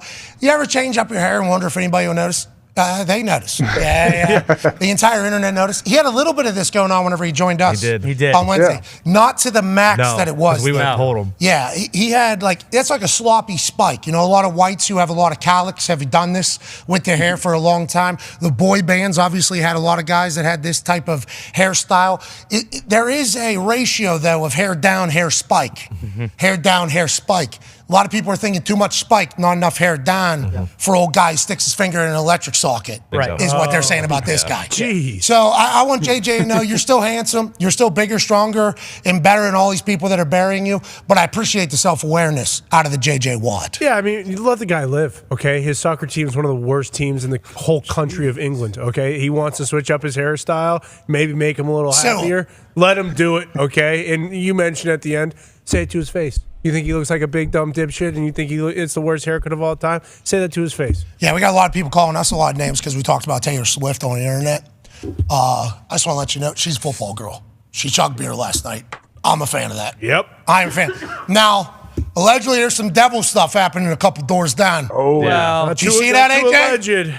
What you talking? You think Ice Spice is throwing up something? Well, I thought maybe she's part of Wolfpack, NWO. Yeah, that's what I maybe, thought. maybe. What do you think they're chugging? Those beers? Is that tequila? What is it? I think it's wine. I think it's probably a white wine. Yeah, like Chardonnay, maybe. I saw Miles Teller poke his little head in there with his long drink hat on. Maybe it was a little long drink that they were chugging in there. Mai Tai making an appearance up there. Obviously, he and his wife, close friends with Taylor Swift and the gang up there. But I think a 9-year NFL vet, Darius J. Butler is here. Roger Goodell's got to be 6 to midnight about everything that happened this entire season, I'd say. Absolutely. Taylor Swift. So hard. Mahomes. So hard. Just rocked. Yeah. We're not talking any extra additives to make it happen either. No. And we saw him meet, we don't know if that's him meeting Taylor. Yeah. Obviously, he's known Taylor a long time. He scripted her becoming a fan. Right. He's but he's probably right there. Thank you. Jesus Christ, you have no idea. We've spent so much money trying to get the younger girls into the NFL demographic. We've never been able to do it. Then you show up, start chugging booze for us. I mean, thank you so incredible. So I can't thank you. Yeah. If we get to 200 million. Please. Please smooch Travis several times on the field after the Thank game. you so much. And then afterwards, I need you and Trav. It's a love story, baby, just say yeah. Roger Goodell's got to be pumped. I saw an entire commercial or feature or segment about dads with their daughters watching NFL now because of what Taylor was able to do. I think that is an additive for the NFL as a whole. But boy, there's people that hate Travis, hate Patrick, hate Taylor, even hate. I heard somebody say that fat Andy Reid. I wish he would have fell down. That's what people were saying on the internet. I don't think I saw that one. Actually, the first time I saw that Goodell Taylor video was. They were saying like Taylor was kind of getting him in line, like, "Hey, let's get this game turned around. Let's get the Chiefs ahead." But you mentioned it. You mentioned it earlier. Mahomes, I think you said 298 yards after halftime. Like pretty much for the majority of this year in the playoffs, they've been a terrible second half team offensively. So just goes back to him, just being a big game guy. When the game's on the line, the biggest moments, he's going to play his best. Chiefs gained 298 yards after halftime. Mahomes had 266 of them. That's from our friend Hembo in the second half. Well, I guess into the fourth or into overtime as well. In their 3 Super Bowl wins, the Chiefs, after the third quarter, so I guess you're counting the overtime last night, 9 drives, 6 touchdowns, 3 field goals. When the lights are literally the brightest, when the most amount of pressure that you can have in professional sports, in all of professional, the Super Bowl, fourth quarter. What does Patrick Mahomes, Travis Kelce, and Andy Reid team do? Play their best football. And how about that is the thing that you can't measure at this stupid combine.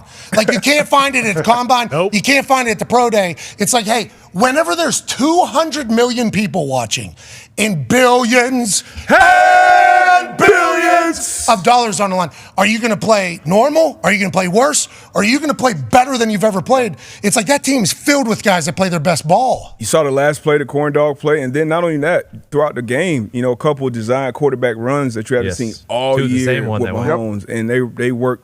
Called perfectly, worked great. Big fourth down play to get out on the edge, jump it off. Like just amazing masterclass offense. And the Niners, like they were bringing pressure. They were sitting back, and no matter what they were doing, it didn't work. Like I don't know how you defensive guys feel about it when it was. I think it was like it was the MV. It was I think it was MVS when he caught it and then ran backwards 5 yards. Oh yeah, 2nd and 14. And then they just let it. And then they all played 10 yards off and just let them get 8 yards. So then you're sitting with the 3rd and 6, which I believe was the Rashee Rice 3rd and 6 crosser route. Like there was some things that I questioned. They would bring pressure. They would sit back. None of it was working. Travis Kelce was wide open on a 3rd and 10 on one of those last drives. They were trying everything. So you know how Travis Kelce runs the Travis routes? And we talk about that.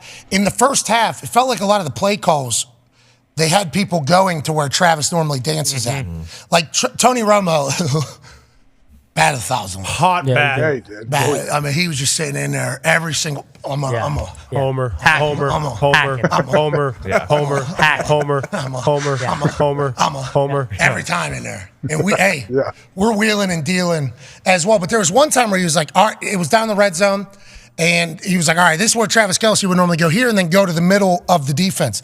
They had 4 wide receivers all going to that same spot. And Travis went out to the outside. But Patrick Mahomes didn't have enough time to get to the outside. It was only to the middle. I wonder if that's where some of the frustration that Travis Kelce was having was like, hey, let's just let me work here. And then in the second half, no matter how'd you feel about him attacking and assaulting Andy Reid in the middle of that game? Oh boy. I mean, I was a bit alarmed. Andy almost went down. He caught him off guard, no question. Well, that's what Andy said. I didn't like he caught me off balance and I looked like I was going to fall. Yeah. I certainly did not like that. He talked about families fighting. This is just passion in the moment. McKinnon coming in, who got a big-time run later in the game, coming in and saving him there. But I think that's potentially a part of it. It's like Travis is like, what do we do? Like, just let me kind of do my – I think that's why he was pissed. And in the second half, you saw a lot of Travis routes. You saw a lot of, I'm just going to go find the open spot. Patrick's going to find me. Overtime. First, 3 plays, it's like, all right, we're cooking to Travis. It's like, this is what we've seen over the last 5 years, and it's going to continue into next year. AJ, and that's what we all, I think, are fearing, especially if you have a team in the AFC or just a team in the NFL at all.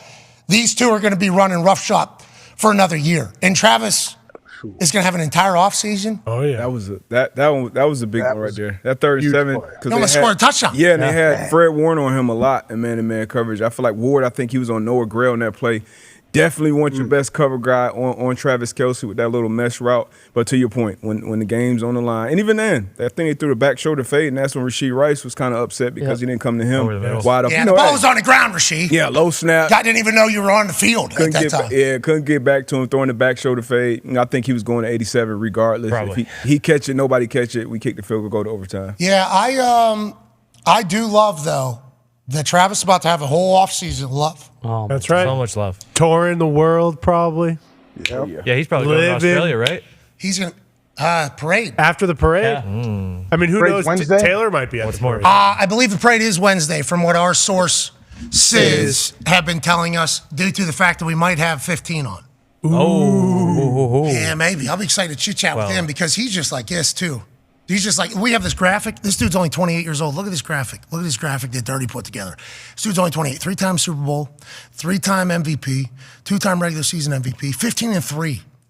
He has more wins than Peyton Manning in the playoffs. Absurd. He's only 20 years. First quarterback with 3 10-plus point comebacks in the Super Bowl. It's like, this dude's only 28 years old, A.J. Hawk.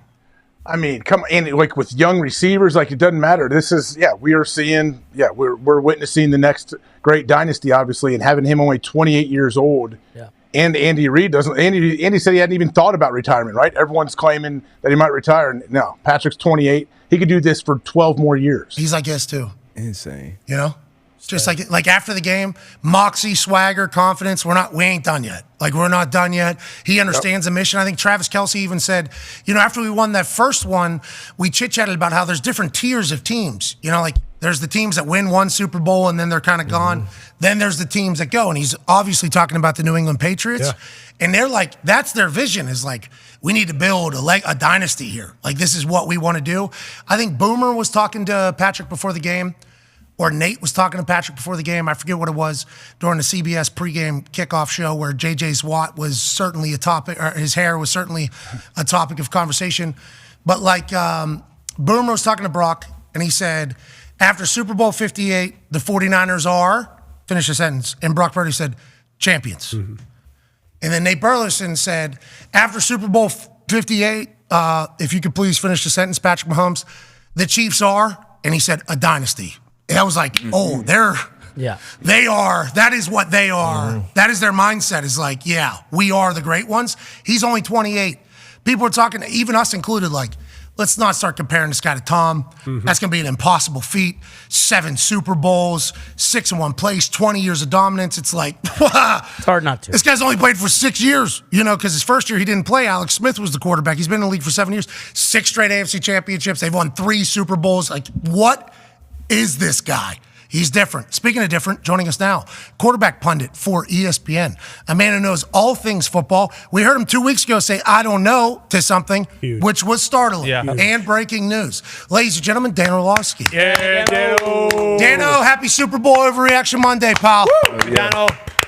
What's going on? How are you guys? Hey, fantastic. How was your week out in Vegas? We saw you in like a closet there for a little bit doing some hits on First Take and Get Up. Yeah, it was, Vegas isn't necessarily my scene. No shock to anybody, but, I'm an East Coast snob, so going out to Vegas and trying to find sleep there and whatnot is a struggle. But it was all good. Good to see a bunch of people, have some fun, all that. I'm happy to be home. Well, it's not certainly my scene either, but, like, there's good food there. Right. There's good people there. 2 good restaurants. There's good shows there. Right. Well, Super Bowl was there. Yeah. It was a great location. Football. The Super Bowl, it was everybody's city this past week. Especially if you're a U2 fan. Obviously. If you're a U2 fan, Super Bowl week was even better, because you actually knew some of the songs they played on Wednesday. Yeah. That was a full article. You know that. Numerous articles about you burying them. I tried to find it. I could not. New York Post, I believe. I saw Fowler basically wrote a full article on his Instagram. Yeah, Fowler was pissed. It felt like it was directed right at us. Did the Lord's work. He was. Well, Fowler went to a different show than what we went to. He did. Oh, he did? Yeah, because we went to the show that was shit, where they didn't play any of the songs that anybody knew. And I guess later in the week, Friday, they played Bono was like, oh, shit, let's play songs that people like. And they did. And they did. Yeah. And Fowler was like, this is a great show. I don't know what anybody's talking about. It's like, look at his set list, Fowler. Yeah. Look at his set list. You're welcome. On what we're doing. Yeah, it could have been because of Ty. Yeah. I'm happy that happened to Bono. From what I've read, he needed that. Someone needed to say it. Okay? Listen, I'm not some U2 super fan, but you go to Vegas, like, we're not just going to some run-of-the-mill U2 concert in the middle of the summer where if you're a U2 super fan, sure, you take the D- set list and then you act like it was the greatest concert ever. Because you got to see Boy. Exactly. We're there to see spectacle. We're there to see the Sphere. And most importantly, we're there to see and hear 3 or 4 songs that we've actually heard of before, and we didn't get any of that. Well, that's because we left early. 2.5, 3 hours. Can I get an impersonation again, Ty? If Bono just give me a quick run again? That was more of like an English one. Bono is actually Irish, so but Conor McGregor, you got to still plays. That one just kind of, I don't even remember what I said initially, but oh yeah, that's right. I mean, no one has actually ever heard of any of these shitty songs that we're doing. We should do the good ones, like Hello, Hello. The first song. Amen. Yeah. How is that not the first song? Beautiful day. Hello, hello. Yeah, we'd say back. Right. Hi, great to see you. It makes no sense. We're not carrying this into another week. No, we can't. Nope. Hey, you two ruined our Wednesday. They did. Let's leave it at that. We could make it a war. What do you mean? This could go on a long time. A lot of these U2 people have been attacking us for not having we don't need a war. understanding of anything. It's like, okay, were you there? Yeah. You weren't, so I don't want to hear it. We were there. And we're not the only ones. Remember, Rappaport came up later and was like, I didn't know any of the songs. Yeah. That's what he said. Free booze. So I'm a U2 fan. It sucked. Yeah. Mike Foss. Yeah, U2 Foss. super fan. Super fan. He was emotional about going because he loves U2 First that ever much. U2 show. He was crying when he found out he was going. Rossio, same thing. Yes. Anyways, Dan, let's talk about the game. I'm sick of talking about U2. Yeah. I get U2 has done good for the world. For sure. Thank you, U2. Thank you, Bono. Thank you so much, Bono. Thank you, Edge. Edge crushed it. The Edge, you sons of Edge bitches. crushed it. So, and the manager on bass, Oh, Yeah. that guy. Oh, man. Killing it. the big handsome drummer, Yep. fantastic stuff. Just play something we know. Please. And also use the Sphere for a show, not just to put your faces up there Yes. for an hour and a half. That's not what we came for. Sorry, Dan. Let's get to this. You weren't there. You have no idea. You're good, buddy. Yeah. You like U2? I don't dislike them, but I don't like them. I don't know their music. Well, I see there. Like Usher? well, we like Usher. I thought the halftime show was sick. I'm not a massive Usher fan, but I thought the show was awesome. And honestly, like I remembered like he had so many hit songs that I had kind of forgotten about. But I thought the show was awesome. Yeah, you gotta let it burn. I mean, there was a lot of those, like taking me back to high school. Oh, yeah. Yeah. Junior high, even. Yep. Then some college hits. Then little John pops up and he's on roller skates. It's like, yeah, He's younger than I thought. I thought he was older. Like I thought, like Usher's like 43 or something like that. No, he's got to be 50. Yeah, 45. No, that's what I said, Pat. Like he was like 16 when he was like killing it.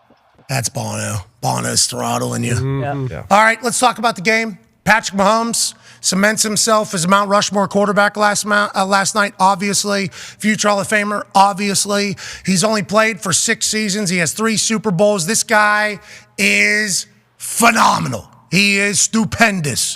What did you learn about Patrick Mahomes last night that maybe you didn't know, or did anything kind of accent your points you've already had for Patrick Mahomes?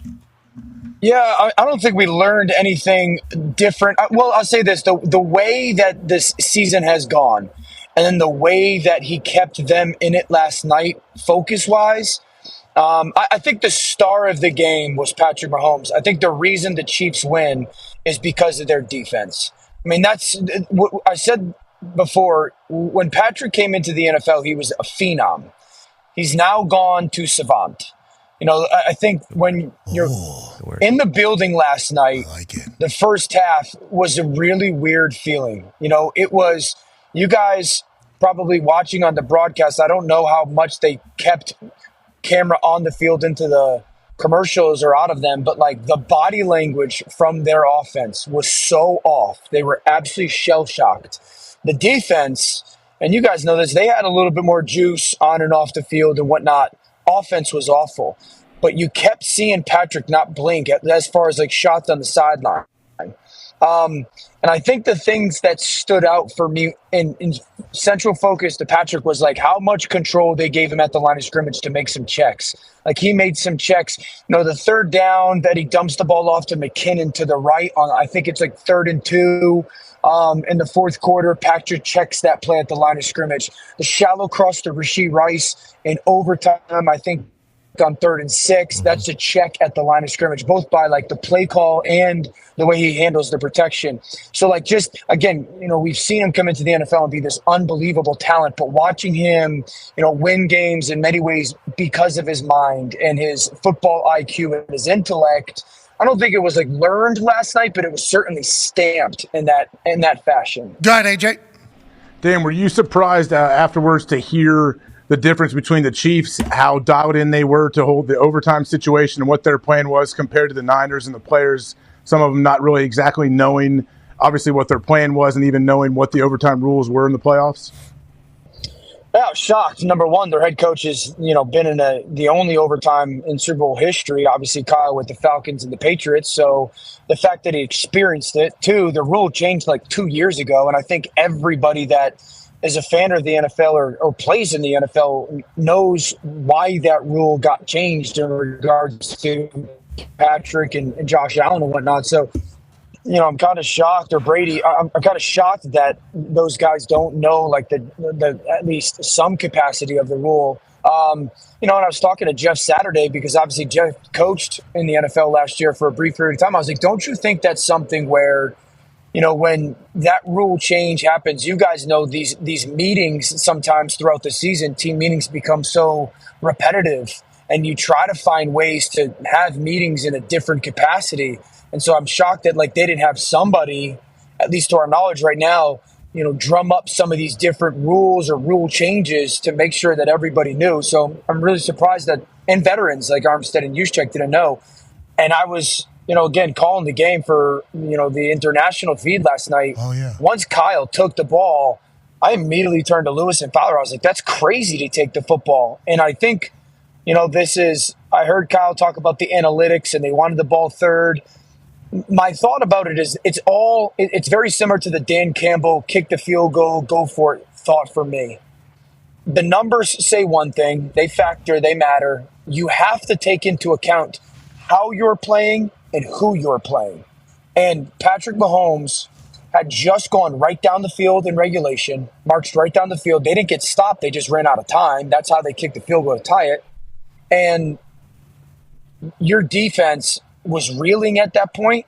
But also, Kansas City's defense was playing fantastic. So, you thinking, I'm just going to take the ball, march down and get points, I would have never given the ball with 4 downs to Patrick Mahomes. I would have never done that. And that's what you do when you take the ball first. Yeah, because obviously whenever you have the ball first and you're on your own 25, you have no idea what the other team's going to do. So you might, if it's 4th and 6, obviously punt that ball away because it's smart football. Whenever you're the second person that gets the ball, obviously you're in an advantage because you know exactly what you have to do. Okay, we have to kick a field goal. Well, it's 4 down territory until we get into field goal range. Oh, we have to score a touchdown. Well, it's 4 down territory until we score a touchdown. Patrick Mahomes actually chirped about it to NFL Prime Time, who had a phenomenal post-Super Bowl show last night, to Booger and Berman about the NFL rule, overtime rule, and playoffs. Yeah, we were going to kick if we got it. So, I mean, they let us know what we're going to do so we can go for it on that 4th down. Now, we talk about those situations all the time. I mean, we changed the rules, so, I mean, we can execute them on both ways. I don't know how they're going to change it this time. I love that. A little confidence, a little moxie, a little swagger, and some football IQ in there, which is exactly what Patrick Mahomes has displayed since he got in there. But, yeah, they had a 4th down where they had to pick it up. And it's like, if they would have won first, do they punt that there? Yeah. And then what happens with the Niners coming down, especially with Jake Moody, who just hit a 55-yard field goal? It's just like, you want to be second, and I understand playing for the 3rd possession, but you think Patrick Mahomes is going to let that thing get to a 3rd possession? I'm not 100% sure to your point, that's the Dan. thing. And, Pat, I think there was another very similar situation and location on the field, I want to say in the 3rd quarter, where they had 3rd and 1. I think it was like their 2nd or 3rd drive of the 3rd quarter. They have 3rd and 1. They don't get it, and it gets to like 4th and half a yard. And in my gut, I was like, I wonder if Andy Reid goes for this just because to try to generate some juice. And he punted the ball in that situation as well. So I truly believe if the situation's reversed and they have that 4th and 1 and they're the first team with the ball, because their defense was playing so great for Kansas City, I would have guessed in overtime they punt the football away. So that you just don't give. That's why who you play matters. You do not give an all-time great coach and quarterback 4 downs in that situation. Well, I think you'd punt it too because Tommy Tanzu. Oh, yeah, nukes. Absolute nukes. Punter should have won MVP last night, potentially. If Patrick doesn't have the walk down the field game tie. Sure. Walk down the field game win. Yeah. In back-to-back series, Patrick Mahomes proves he's Patrick Mahomes. Might have a punter, or kicker as the MVP last night. And that's how people were judging the game. They say, this game stinks. If it's a specialist bowl, I didn't see it that way. I thought it was beautiful. D-Butch got a question for you, Dano. Yeah, we know kind of who Andy Reid and Patrick Mahomes are at this point in their careers. Brock Purdy on the other side, obviously back-to-back NFC championships and now a Super Bowl. Came up short, which most people do against Spags, former UConn defensive coordinator as well. What were your takeaways from Brock Purdy in this game and going forward? I know people are already asking, is he ever going to be able to win one? Can the Niners win one with Brock Purdy? What's your thoughts on 13 going forward? I thought Brock was sensational last night. I thought Brock missed one throw. It was the deep out or decision, the deep out that he throws that Mike Edwards comes over the top and bats away. I thought he had Deebo Samuel underneath. That was the decision that I sat there. I was like, that's uncharacteristic for him. But, dude, D-Butt, going into that game, it was this Kansas City's defense it's awesome. They play very physical. They play great man coverage. He's going to have pinpoint accuracy. He did. I thought he avoided 4 or 5 sacks. To go against that He missed defense. Debo, though. He missed Debo, when Chris Jones is in his face. He missed Debo. Yeah, but that's got to be you. I mean, you have to credit Chris Jones a little bit, and while yes, he misses Debo, and that's fair. He also 4 or 5 plays later throws a touchdown to Jennings on that drive. Now it takes some time off the clock, and so does that change how the game goes? But Chris Jones, I think took away 3 touchdowns. Yep. So that defense had skunked Lamar and Baltimore's offense. They did an okay job versus Josh Allen. Josh Allen was great against them. Tua, they skunked that offense. They're the only quarterback to play good against that offense since October was Josh Allen. I thought Brock Purdy was very fantastic, and I thought that the ball placement, the tight window throws, he was aggressive with the football. He was convicted with the football. I think if you do anything but walk away even more encouraged about Brock Purdy, we just look at football very differently. So here's some Hembo stats about Brock Purdy last night. Lamar Jackson, obviously the MVP, Josh Allen, Tua combined for a 43.8 QBR versus Kansas City defense in the playoffs. Brock's was a 69.8. Okay, it's 26% better. Great number. Yeah. Yep. Damn. You know nothing about it. Don't be a child, Dan. Yeah, and you dirty dog. What are you talking about? Dan's it's like a yin-yang in number form. Mm-hmm. Yeah, it's it's awesome. They mirror each other. Yeah, it's pretty cool. Like upside down. Is that what you're talking about, Dan? No, I was just talking about the difference between their performances and Brock's. Okay. Oh, you said cool. That's number. on us then for automatically Yeah, assuming sorry. Sorry, Dan. You were talking about 69. Sorry, Dan. Dan knows. You salty dog. Dan does not know. Dan does not know. It's a man of. I don't know. I think Dan's playing possum here. I think he is a bit of a dog. No, Dan Orlovsky? Yeah, you're right. I didn't get enough sleep. You're right. Anyways, hey, none of us did. Those 3 had a 6.9. There's no way that's the right number. Hembo wouldn't have it right. Those 3, Lamar, Josh, and Tua, had a 6.9 QBR versus Kansas City's pressure in the playoffs. Brock was 74.1. It's pretty good. So there's another cool number. There's another cool number there, 74.1. It's like people want to kill Brock. They're going to kill Brock. 200 million people watched Brock lose in the Super Bowl last night. But what I saw to Brock last night was a dude that came out firing on the biggest stage, had a couple dots, and he's still in only his second year. But that Niners team's fascinating, man. That's heartbreak after heartbreak after heartbreak after heartbreak after heartbreak, seemingly, for that Niners team, Dan. Yeah, it really, like Kyle Shanahan, who's one of the best coaches, the difference of 5 or 6 plays maybe in his coaching career is the difference between, we're talking about this guy as a Hall of Fame coach, and then, oh my gosh, he's 3rd and 4, Dan. Said to me, 3rd and 4. What do you mean? Are you talking about the play last night, 3rd and 4? 2 minutes left or whatever it is. Yeah. 3rd and 4. McDuffie batted down, right? Yeah, if they get that first down, we milk that thing until Jake Moody hits a game winner, and it's over. Hey, it's over. Yeah. There was another one, But too. that's Jennings had also a a play- whip route.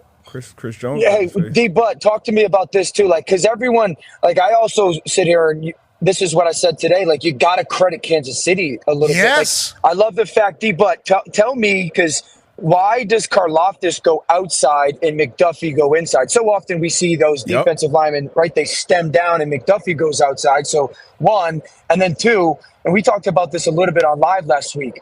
The fact that he jumps up and bats with his left arm versus the righty quarterback. I just think you got to credit the other team a little bit as well. Yeah, you always coach that, pressuring the quarterback, get a left up. You always say, obviously, the righty, but I think McDuffie did a great job pre-snap, not really giving it away until the absolute last second. Him and 27 came from opposite sides. I think the O-line slid that other way, so that kind of puts that left tackle on the island with Karlaftis, and then he's right in the C-gap, right in his face. 3rd and 4, you're going to expect some type of man-to-man, so it's going to be a quick hitter, but just a great job by Spags. He's been doing that his whole career, honestly. But to your point, you talk about 4 or 5 plays. It's like, I mean, that one, it wins you the Super Bowl. That one wins you the Super Bowl. They're final. And then go ahead. No, I was gonna say their final play, another one that Chris Jones disrupted. You were talking about Jennings on the whip route was open in the flat. Yeah, that wide open. Yep. Wins the Super Bowl. Are wide open. Yeah, man. It's just the 3rd quarter too. We were talking about it. The 3rd quarter, going into the game, it's paramount for San Francisco to be good on first downs. offensively versus Kansas City's defense because, in the second half third downs, Spags went, 3-man rush, 2-man coverage, double spy. The next third down, he goes 3-man rush. They fake a linebacker blitz. They bring the other backer, and they play combo double. The next third down is 2-man. That's the one that's almost picked off by McDuffie. But if you go to first down in the third quarter, I think first downs, San Francisco ran, I think, 5 plays on first down. They got 1 total yard. Yeah, in second half, the third quarter. That's when that game started to spin. Yes. Yeah, and that's, everyone's sitting there going, run the football. Spags was great when it came to some of those linebacker pressures, when you're trying to go run stunts. So I just, Kyle, you feel terrible for him because he's blown 3 double-digit Super Bowl leads to the greatest of all time and the greatest of all time, it feels like. You talk about first down offense in the third quarter. Chiefs had 8 plays for 57 yards. 49ers had 5 plays for 1 yard. I mean, they're just getting behind the sticks, and then Spags can cook. Yeah. And then you're in trouble. And that third quarter was one and all flip. So at halftime, the adjustments made by Spags, the conversation on the offensive side, hopefully Travis Kelce wasn't punching Andy Reid grotesquely in the face. It's like something happened from one team, something didn't happen for the other. And the one team's a dynasty, and the other team has now lost, the head coach has now lost 3 Super Bowls in which he had to lead. That is a bummer. Go ahead, AJ. Dan, when you look at the Chiefs' offense, I know Kelce only had 1 catch at halftime. What did they do to kind of scheme him open in the second half, or what did Travis do individually to get himself open? No, I mean, they did 2 things. Number one, they started either motioning with him or motioning to him, to his side. Really the start of the third quarter, obviously the Dre Greenlaw injury is huge, and Burks goes in, good players do, but what they started to do was motion Kelce. They would either start him on the left and motion him to the right and gain some advantage leverage-wise, or they would get him in what they call like that in and out or sugar motion, where they would start him on one side, he would walk to the center and then back. And so they were really trying to confuse, San Francisco's secondary. And then the story of the game for me is how much San Francisco's secondary struggled in communication with those motions. There's multiple examples of, I think it's Burks and Logan Ryan. Logan Ryan's, been around forever. They're trying to, like, D-Butt and AJ could talk to this. They would be on one side of the ball. They would motion, and they're running Burks and Logan Ryan and basically flipping from the linebacker spot all the way to the nickel, and the nickel spot all the way to where the linebacker was. And they just took advantage of some of those situations. And really at the end of the game, that's the story of it, is, and the third downs is those guys getting out of position. And then the game winner, with Mecole Hardman, again, like you show that little fake motion. And if you watch everybody on San Francisco's defense, look at their eyes, watch their eyes and watch the guy over the top of Kelce.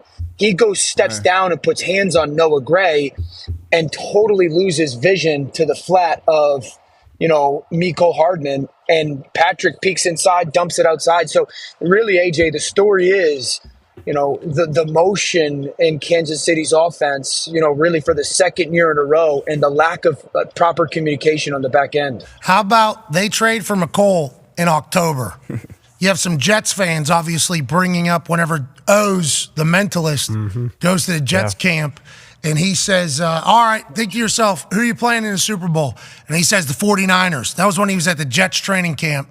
Now he catches the game-winning touchdown against the 49ers in the Super Bowl. Jets fans just can't win. Nope. Jets fans just can't win. It's going to get shoved in their face until they inevitably get one, maybe. But, boy, what a come-up from McCole Hardman, Rashee Rice. What? I mean, MVS. I saw him with some sick glasses on. Yeah. Afterwards, Pacheco living his best life. Travis Kelce, obviously, and an offensive line coming back. They're nowhere near done, and Spags continues to cook. Connor has a question for you as Ty takes a shit. Yeah, Orlovsky, bringing up Jets fans. That's kind of how the Niners fans feel. I mean, I saw a lot of dejected fans on the X last night. When you look at that team, I mean, there was one point when they were introducing the starting lineups, and their skill positions come across the board, and all of them are all pro except for Debo, and people can make the argument that he's damn near the best one, and they're all pro. So like, if you're a Niners fan today and you're looking at the season and looking forward, like where do they even get better? Like how do you take a team like the Niners that essentially feels as though it is one of, if not the most stacked lineups in all of football, and say like, yeah, we can add pieces here, here, and here to get better while still paying all of the superstars that we have?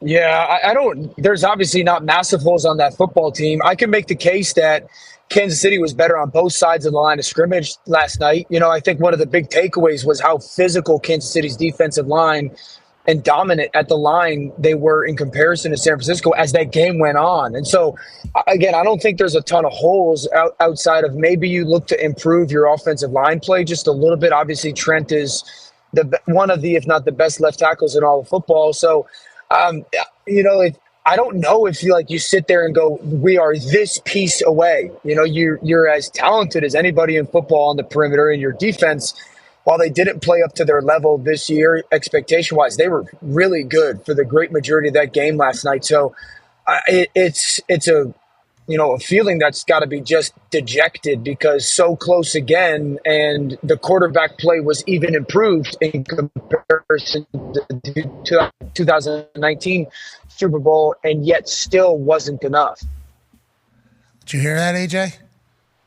Someone's throttling Dan. Huh? Dan, you're getting throttled over there. What are you doing? You're driving from New York up to Connecticut? Yeah. Well, you got NFL Live this afternoon? NFL Live this afternoon, yes, sir. You were getting crushed this morning by Steven and Shannon. What was that all about? Yeah. They're ridiculous, dude. Those two are ridiculous. The like, hey, whatever you say, I'm gonna agree with. Happened a little bit today. Happened a little bit this season. They sit there and say, I'm just making fun. They sit there and say like, Brock Purdy. I still got questions about him. I was like, so. He lost on the last play of the game to the best quarterback in the world, and we got questions about him. Yeah, I already see Axelrod typing up what you just said about Steven and Shannon cooking over there. You gaslight awful announcing though by retweeting them all the time. Big time. You're so proud of them, but they're certainly gonna go after you right there. Tone has a question for you, Dano. Yeah, Dan. As someone who hasn't watched the All-22 yet and wasn't calling the game last night, Kittle had a quiet night. Were they keeping him in? Were the Chiefs just have a good plan against him? How come Kittle was so quiet last night?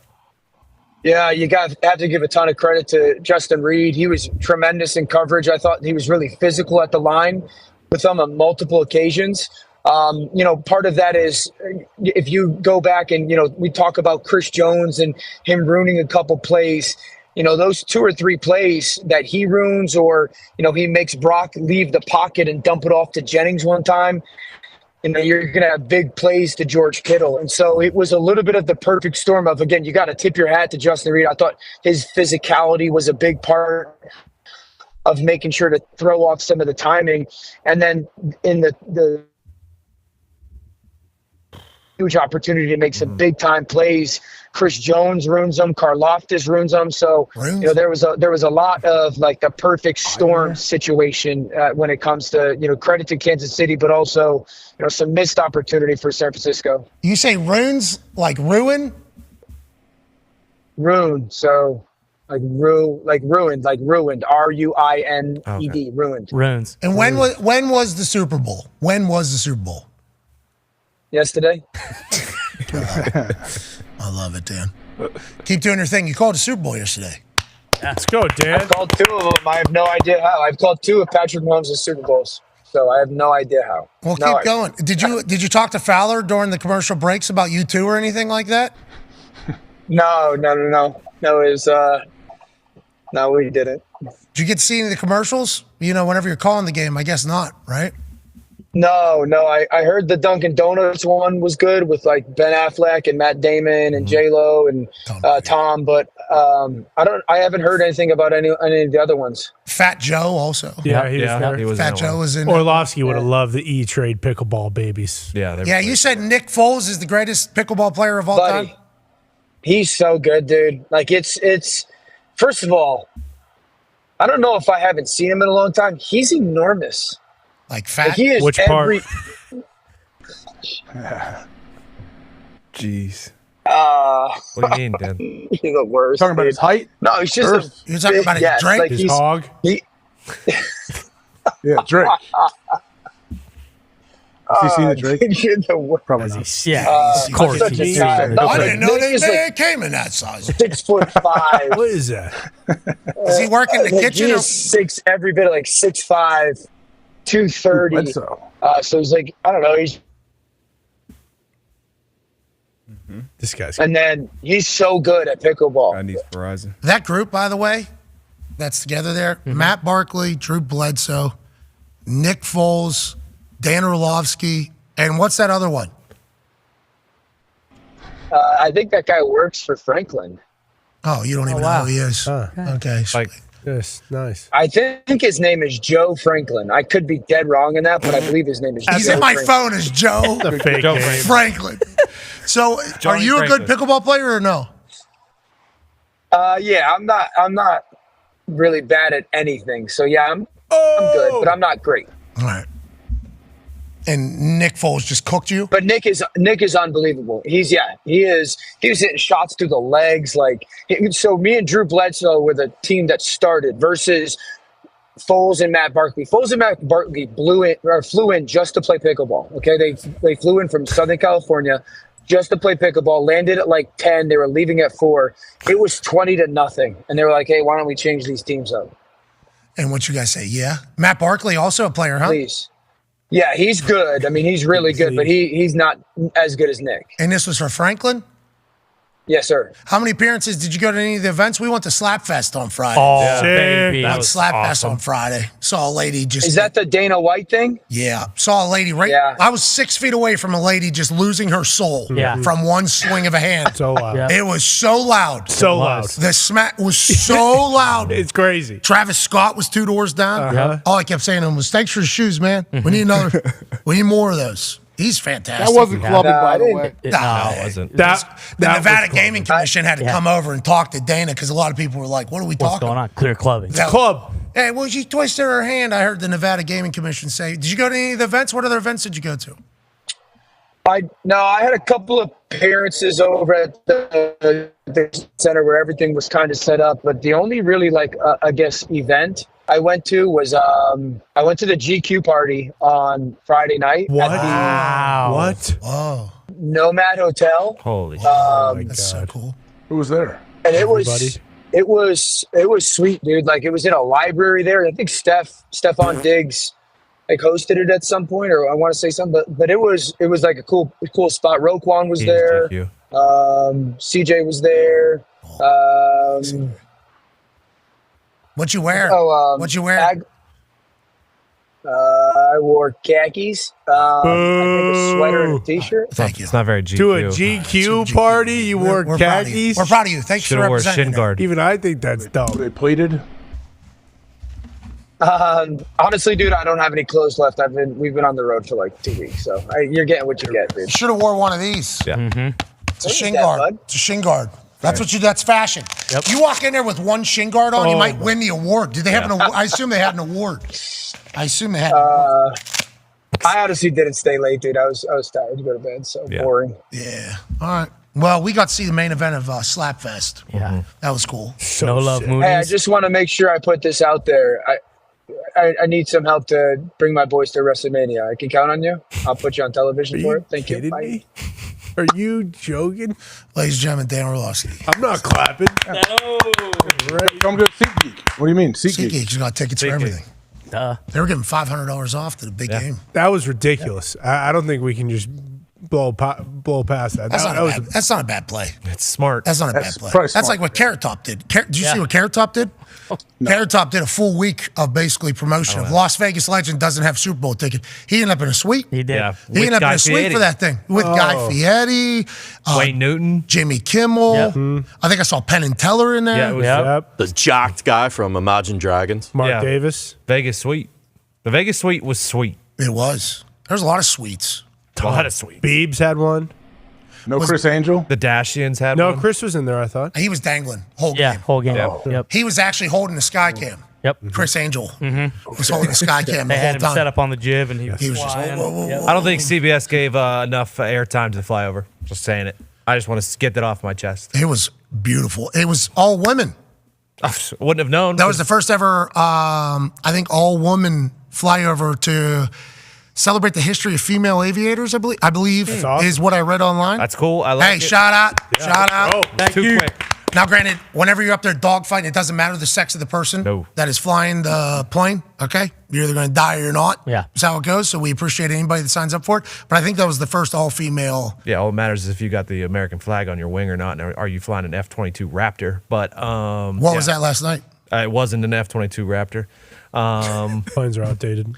I'm sure you know what that plane was, right? Last night? Yeah. I don't know exactly. Well, I can't because it was half a second. Quick. It was quick. It was quick. They're pretty fast. Yeah, I know. Hey, I thought Reba killed it. I thought Posty killed it. Agreed. Absolutely. I thought Ursher, the first, sorry, I didn't know. Oh, yeah. Audra, she killed it. I know who you're talking about. Everybody She did great. I literally thought everything was great. Oh yeah, I agree. I enjoyed it. I enjoyed the whole night. Start to finish. Great game too. Mm-hmm. It was a success. It was. Way to go, Super Bowl. Good work, Super Bowl. Way to go. 1 for 1. And obviously, we're shilling for that because CBS had the Super Bowl and we're on ESPN. Yeah. So we are just shilling for that because people are telling us to think that. Right. Corporate. Yeah, we're a bunch of. That's how it works. Obviously, that's how it goes. This whole thing. You know, AJ. Usher killed it. Honestly, I know some people that are younger, they may not know as much, but man, Usher has a bunch of hits, and dude's roller skating. He's choreographing. Dancing. He's doing choreographed dances with people with roller skates. Bro, he's still got WD-40 knees. Oh, yeah. He does. He was still doing that entire Impressive. thing. They're saying he's only 44, that guy. Only. How's that happen? I don't know how that happens. I don't know either. Let's see, what else do we like? Pretty much everything. Yeah. Congratulations on a great Super Bowl in Las Vegas. Going to have to figure out the plane situation for the next time they host it. I assume somebody will. We'll be back tomorrow with a massive one. Then Wednesday, Adam Silver, commissioner of the NBA. Wow. Whoa. Patrick Mahomes might be on tomorrow. Whoa. Whoa. Be a friend, tell a friend something nice that might change your life. We'll see you tomorrow. Goodbye. Yeah, right on Screws. Let's go. Boom. So is he at Disneyland right now though? Isn't that parade like now? Oh, He yelled it. I read last night. something where today? they said like because the time change and everything that it's like this morning or today sometime. I appreciated that he had his kids up there. Yeah. Yeah, it was cool. Like they were just hanging out afterwards. Like after Jim Nance sent it back to JB and they seemingly clearing out, him and his kids were just kind of hanging out on the stage with confetti falling. And I think I saw a rookie up there like chit-chatting with her. It might have been, I forget who, Chris Jones was up there or somebody else. There's always that moment where it was like, well, all right, what do we do now? Yeah. You know? Yeah. And Patrick's just like, I think we're just hanging. Hey, I think we're just hanging out. Chilling. I think we're just having a good old time. Then he stopped by all the different sets, talked their shit, said whatever they wanted, go into the Raiders locker room, pop bottles, and smoke cigar in the Raiders locker room, and then go out in the Raiders city to all the clubs and turn up everywhere. I mean, what a night. What a night for the Kansas City Chiefs. Mahomes did the cavalcade on the parade route to It's a Small World starting at 2 p.m. Pacific, which 11 a.m. Eastern today. So he's 3 hours into his Disneyland day. Opposite there, but 2 p.m. yeah. Pacific is 5 p.m. Eastern. You know what I meant. Nope. I still do not know if the parade's already happened or if it is yet 2 p.m. Pacific. Okay, so So 5 5 p.m. p.m. Eastern. Yes. Has not happened. Has not happened Not yet. yet. Is he going to Disneyland potentially because they're over there? I would Yeah. assume so. Yeah, that would Instead make, of Disney is it? World. Yeah, that would make more sense. Got it. Did you see the photo of his son looking at him after they won? No. There is a hysterical photos. You know, if you just search Patrick Mahomes' son looking at him, and he's like side eyeing him. It is pretty awesome just to see the whole entire family there. Saw Patrick Mahomes Sr. out and about. Really? It's good. Oh, just walking around. Well, of course. Okay. I put him on one of them scooters. He needed to go anywhere. Oh, okay. Well, Smoking on that Brock those have Pack. wheels too. Huh? Smoking on that Purdy Pat. I believe so. Well, it's not the smoking that's the issue, No. Yeah, is what the cops say. You see, it's the two tall boys that he's walking. And then, Yeah, And and then, then, getting behind the wheel, and then, going 85 and a 25, and then none of this is funny. it's not. Nope. and we don't know if he's going 85. He was going fast though. Get him a driver. Please. Can we get this guy a driver? Please. Because when I see him on TV, I'm like, I love that guy. Yeah. I would like him to stop making dumb decisions. Just have somebody around you. It's 2024. Can't be driving drunk. No. Can't be doing it, AJ. But with that being said, love how supportive he is of his kid. Yeah, absolutely. Him and his kid are tight, too. Very much. You watch that quarterback doc. I mean, Pat Yep. Jr. and Senior are very, very close. And it's like we're in the middle of a glorious run right now. Let's make sure we're there to see it all. Yeah. Bingo. You know what I mean? Let's make sure we're there to see it all. Brittany Mahomes, huh? She's in Sports Illustrated. Yeah. Swimsuit model. She wouldn't let Jackson into her section at that little party. And her shrug. Oh, my. Right into a. Hilarious. That was babyface turn. It was. Yeah. It was. Sorry I was like, about oh, hell yeah. That I'm was all a- the way back. Did you That's see all. that, AJ? Yeah, I did see that. That was the babyface turn for Brittany Mahomes. Sorry about it. Kind of like a who gives a shit. I'm then having a just- good time. Fuck that guy. We're all on the same page in here, right? Okay. Okay, cool. We're celebrating my Sports Illustrated swimsuit model. Sweet. Yeah, would I have got this if I wasn't Patrick Mahomes' husband or wife? Probably not. But who cares? I am. I am in there. This is how this is going to go. Not enough room. And Jackson Mahomes, shut up, dude. We're maxed out in here. I'm sorry. That It did security look guy. crowded. That security guy with, Ski mask. ski mask on, earpiece, beanie, Yeah. full. Nah. I seen you on the internet. Yeah. Sorry. No way are Sorry. you allowed in She here. said Pulls no. How long do you fight? no. Like, how long would you fight to try to get in there when you realize, hey, this probably isn't happening? That's actually my sister-in-law. I'm related to her right there. It's in her wedding. Brittany. And she looks at her. Oh, Sorry what are you about it. I loved her. Looks at a friend and goes, You know that guy? AJ, before we get to a break and then have the greatest third hour in the history of third hours. Yeah. We went for 5 hours on Friday. You missed 2 of them. Man, I know you guys kept going forever. I was in the air, no question. I saw Lombo, Cake Boss. I got to speak with Cake Boss before I left, buddy. That was awesome. Like, Gene, got to see Gene backstage. It was great. super Italian. There's actually a clip from behind the scenes there where Tone is talking to Gene, who's talking to Lombo, who's talking to Cake Boss. And I walk in and go, listen, Italians, this is how this is going to go. And they're, whoa, hey, whoa, the full on. Yep. Oh, you bring a cake? Oh, I need to bring a cake. Oh, that's Italian. It was out of a movie that was happening back there. It was a full dream come true.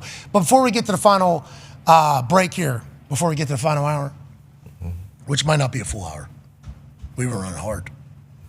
I think people understand. Art.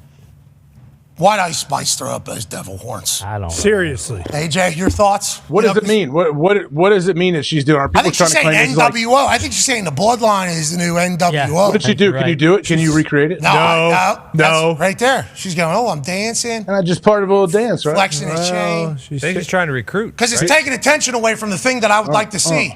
Taylor Swift chugging her booze and slamming her cup down. I don't like that there's any distraction in that video. Okay? Shout out to Ice Spice, going to the Super Bowl. Yeah. And I think Ice Spice's little brother is like a great football player. Unbelievable quarterback. Love everything about it. We did not know that He Taylor had a Swift. commercial last night, too. Congratulations. Mrs. Spice did? But we don't need to be distraction from what we see Taylor Swift. The story is Taylor Swift. Hiya. Let's get to a break. It's a bummer. It is a bummer. I'm bummed out about it. I'm bummed out. I was even more bummed out when I saw she was part of it. I don't God love bless the devil. everybody in here. Yeah, God Amen. bless. God bless. We don't love the devil. God bless. Shane Well, if you Gillis was believe up there. Shane Gillis was in the suite with Post Malone and the Genie. Yep. Smart. That's when's he doing SNL? 2 weeks. 24th. Yeah, 2 weeks. Yeah. Gonna be See up. if he makes it. See if it happens. I've seen a lot of old clips. Yeah. They're trying to stop it, aren't they? Yeah, it should be an interesting monologue, I would imagine, Who's if he goes through with it. Huh? Who's they? You know who they are. You know, yeah. We don't have to. If you have to say who they are, I you'll was never assuming know. both sides, actually. Yeah. I was assuming both sides are trying to knock them off. Hate when that happens. Yeah, we've been there.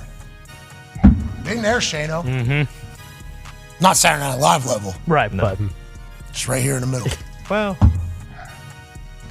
Oh, no. Oh, yeah. Swag. Bank's open on Monday. that's because Whack. that's because awesome. you put down the devil Well, in this house of God. in this house of God. amen. Amen. Amen. Shout out to the football gods. Shout out. All right, we'll be back on the other side with a great hour. Great eye. Not going to want to miss this. No. No. Right, AJ? Great tease. No, this is going to be amazing. The stuff we haven't gotten to? Buddy. So Kidding me? much. How many? Oh, no. What happened? 88,000 people watching. It's good news. I got a message for you guys. Go find something else to do. Quick. Okay? This last hour? What's that, Darius? Relax. That's not the message I was expecting. Well, I mean, we're going through the list of shit. Believe me, yeah. I just shit on here. glanced down. Oh, there's some golf conversation. Oh, yeah. Yeah. This wasted management thing. Yeah, that's exactly what it is. Yeah. Buddy. It's out of control. I know some people that were out there for it. They said it was a madhouse. Okay, so we've got to talk about that. We got to talk about Tua donning a guitar next to Hootie. Sure. Sweet. Tom Brady, I guess he's going to be back in the NFL in a big way. Caitlin Clark, huh? Yeah. Precipice of breaking a massive record. Thought it was happening the other night. No, She wanted to break it. No at home. points in the fourth quarter. She wanted to break it. I watched it. She wanted to break it at home. She basically just said, fuck it. We can lose tonight. That's fine. How many games they've lost this year? 3. Yes. Everybody else has lost, like, more. I mean, they'll be probably a 1 seed. Where are they in the ranked? tournament. They were ranked 2. 2. Yeah, I think South Carolina is still 1. They've lost once. South Carolina won in LSU, that game we watched a couple weeks ago. Bingo. South Carolina's a real deal. Dogs. Staley is awesome. Yes. Caitlin Clark, though, is the Caitlin Clark show. Yeah. People are paying like $750,000 to go watch her play. That's what is it? The game on Legit. the 15th. For this, for women's college basketball. $750? More. They're paying like $1,500 to go watch her play. Yeah, the 15th they play at home, and I think tickets are like the lowest ticket is like $600. I'm almost positive that's the most expensive ticket in the history of Carver Hawkeye. All right, let's get to a break. We got a lot to talk about on the other side and thrust you into the greatest Monday night of all time. Hell yeah. Monday Night Raw tonight. Here we Yes. go. Live from Lexington, Kentucky. Oh, boy. That press conference was a real deal last week. Yes, it was. What's follow-up going to be, AJ? Well, on Friday on SmackDown, Triple H seemed to be taking some shots at The Rock. Whoa. He knows better than to do that. He was talking some What's real happening? shit. Uh-oh. A lot of people are wondering what The Rock said on the way out. He said, tell Cody to talk about my family one more time. I'll smack the fucking teeth out of his mouth. Yeah. It's like, whoa. Rock. Scary. Rocky. Triple H going to get back in the ring? That's I what felt the tension. That's what everybody's wondering. I would love to see that. There'll probably be some answers tonight. With X-Pac, In Road Lexington? Dogg Jesse James. Kentucky. I don't know if Road Dogg's going to get back in. I haven't seen Road Dogg. I don't know if he's in ring shape right now. Sure. But mentally, you put him on a microphone, he'll be able to still Exactly. yeah. Always. Bring do back whatever the he- whole DX. Shawn Michaels, he'll be able to do it till the day he dies. Yeah. Badass Billy Gunn's in better shape than he's ever been in his entire Bingo. life. Oh, yeah. Now we're talking. New Age Outlaw. Where's Happy Corbin at? Stone Cold had a commercial. It was good. Yeah, he did. He had a mullet. That was sweet. You're right. Baja Blast? It was Kawasaki. Kawasaki. Yeah. Stone Cold's Yeah. in shape? Stone, Side by side. Stone Baja Cold is Blast still, did have Oh, yeah. Stone Cold's not going to be teaming up with Triple H show here. No. No. Yeah, he's got his own beef with Yeah, The he Rock. does. Exactly. And Triple H. Could you imagine Stone Cold? No. Oh, my God. Oh, man. Sick. So Full on. I watched a clip the other day. He stunned. I think he came out for every match. His music played in every match, and he came out and stunned someone for every match, and then ran back in. Yeah. It was like 12 to 13. The best ones is when he comes walking out.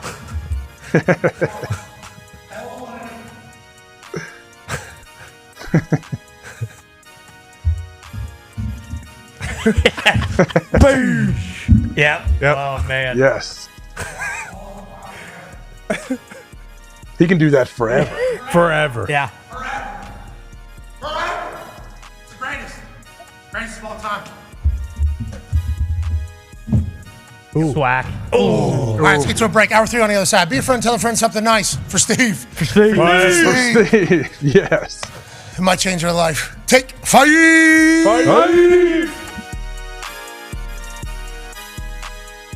Well, nonetheless, as of February 1st, Pat McAfee is officially a contributor with WWE.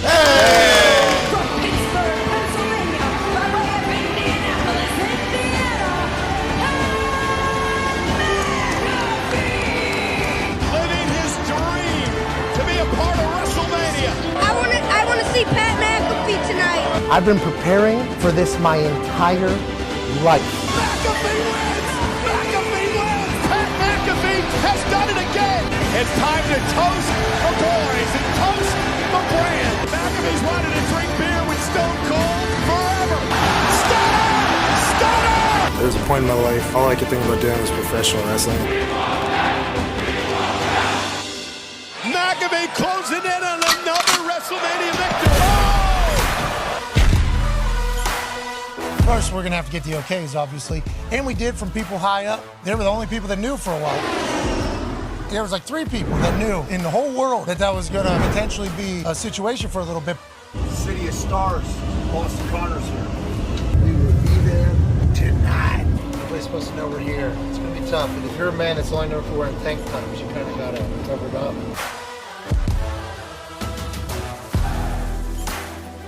I didn't see him. Hey, I'm Pat. Nice to meet you. He's hanging in the back. One second. Here you go. If I put this on my face, I couldn't do shit. Who's all gonna be in here? Nobody. This is you until you go out. Come on, dude. Just gotta take a look around. There's some bunk beds there. You know, there's a shitter and a shower here in the back. He sat in that bus 6, 7, 8 hours, 9, 10 hours. I'm coming down that thing. Holy fuck, what a view that's gonna be.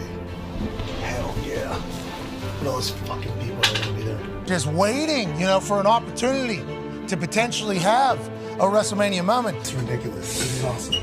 WWE is just like the best at operating. They take care of the non-obvious. So we're very thankful to be here. And tonight should be fucking sick. Hell yeah. I think there's like 3 people that know I'm here. Are we not supposed to come in here? No, yeah. All right. 4 now. Look at you. I wanted to say a word. I'll see you at SoFi. You gonna be in LA? I don't know, George. Is it, it's a loaded question. George, we don't know, George. You don't know, maybe. What's up, stud? Oh, nice. As soon as I saw George showcase that tight end university tank top, I knew there was a chance old George was about to do something special. Are you kidding me, boys? Welcome to WrestleMania! The night was getting late. We weren't sure. We didn't know if a moment was going to pop up where maybe my services could be utilized. I haven't been in a ring since SummerSlam. Okay, like not even in one. All I wanted was the Miz to have an opportunity to have a WrestleMania match. Yeah, good guy. Stand there. And then the Miz mentions, I sent out an open challenge, and we go, oh my God. There it is. And I put out an open challenge, and no one responded. Why? Because I'm the Miz, and I'm awesome! Let's go! Wait a minute! I feel like McAfee's here!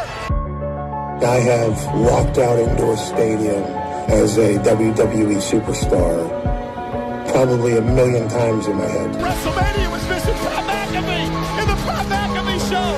And I'm thankful to the WWE Universe that said hello whenever I came out on that massive fucking stage.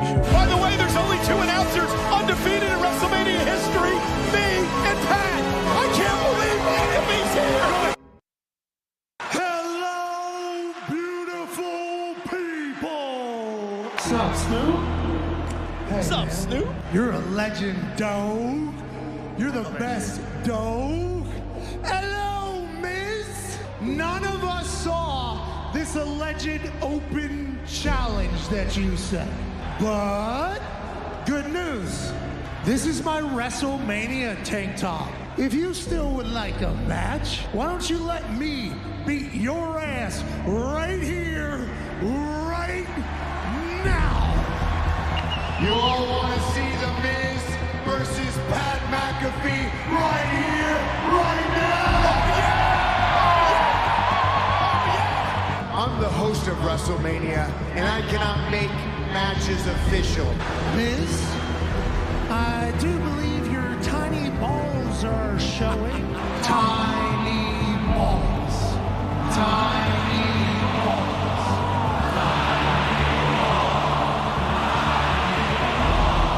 Baby meat as well. There's 80,497 people here. Somebody has to be able to make a match official somewhere.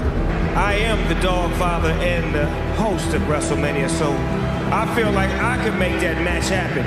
Right now, we got a ref, we got you, Let's get cracking. I'm out. Let's go.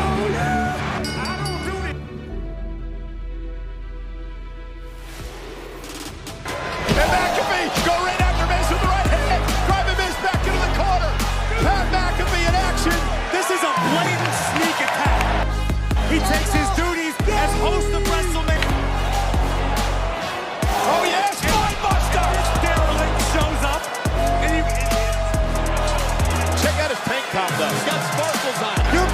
this, aren't you? But no, I had no idea. You said the same thing in the Rumble. I didn't know this guy was showing up. Oh, what a kick by McAfee. Miss. Hey, baby boss! Baby boss! Tiny meat! In a $7,000 tuxedo. George Kittle and the San Francisco 49ers. I'm not sure how wise that was. McAfee's got the official distracted in the ring. Kittle just took out Miz. Kittle telling McAfee to go on top. McAfee heading up to the top rope. And taking out the Miz. Now we're talking. Miz may never win another match. McAfee closing in on another WrestleMania victory.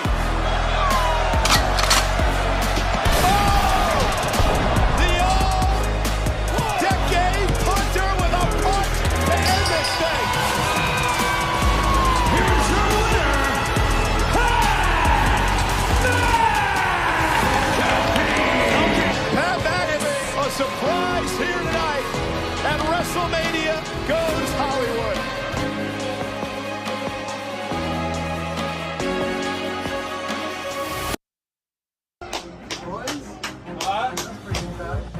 That match was awesome. I had so much fun there. That was a good time. The punt was fucking hilarious. You got a tiny bulge cam going. I had a feeling. We were sitting here all day. Oh, I wanted to text you earlier. I was told not to text you. Well, of course. Nobody fucking texts me. They all not to kayfabe text this you. shit. You had a hell of a show. I'm so thankful to the people at the WWE. It was a super cool night, super cool moment, and I'm very thankful for it all. 5:30 a.m. Sunday. This day started 6:30 a.m. Saturday. So much cool shit happened in between now and then. Joke of an existence. I'm very thankful for everything. Let's go take a nap. Hey, Why? let's go! This show stinks, and the fact that you listen, we are very, very thankful for. The all-time leading tackler for the Green Bay Packers, you pig! Damn it! Be a friend, tell a friend something nice could change their life. Sport! Hello, beautiful people, and welcome back to our humble abode, the Thunderdome, on this magical Super Bowl Overreaction Monday, February 12th, 2024. Hour 3 of the program starts now. Football! We're going to have to find something new to say. That's fun. It's bullshit season, Fun right? to do. We have to say bullshit. No, I don't think that's Oh, good no, way. we did sports. Yeah, I think sports is probably. Yeah, sports is what we're With doing. like some mixed in there every once in a while. Yeah, because if it's a big basketball day. Yeah. Yep. Finals! March Madness! Every once in a while, we were saying mana. That was awesome. Could bring back Mana. We should, because the bloodlines. Yeah, Brother. we probably actually do have to bring that. Brother, I did respect when you said mana a lot. And Mondays we could do Raw. That's AJ Hawk right there, AJ. Hawker. 9-year NFL vet, Darius J. Butler is here. Thank you, brother. Brother, I thank you. Thank you. Thank you, brother. Oh, we gotta wash. Whoa. We gotta wash our hands. No, I love it. Yeah, you saw love it. You saw the lady that was selected to do the hand signal, The signing. for Post Malone. She said, "Oh, she gave it back," and then did one of these. Yep. I'm like, "Yep, that's what we So do." did the dude. She said, "I love Big. you." I didn't see the dude till halfway through his performance. Yeah, he but gave a love he you. was certainly He had it on his shirt. doing that Love? shit. Yeah, it was on his shirt. I love that. Signers are awesome. Yeah.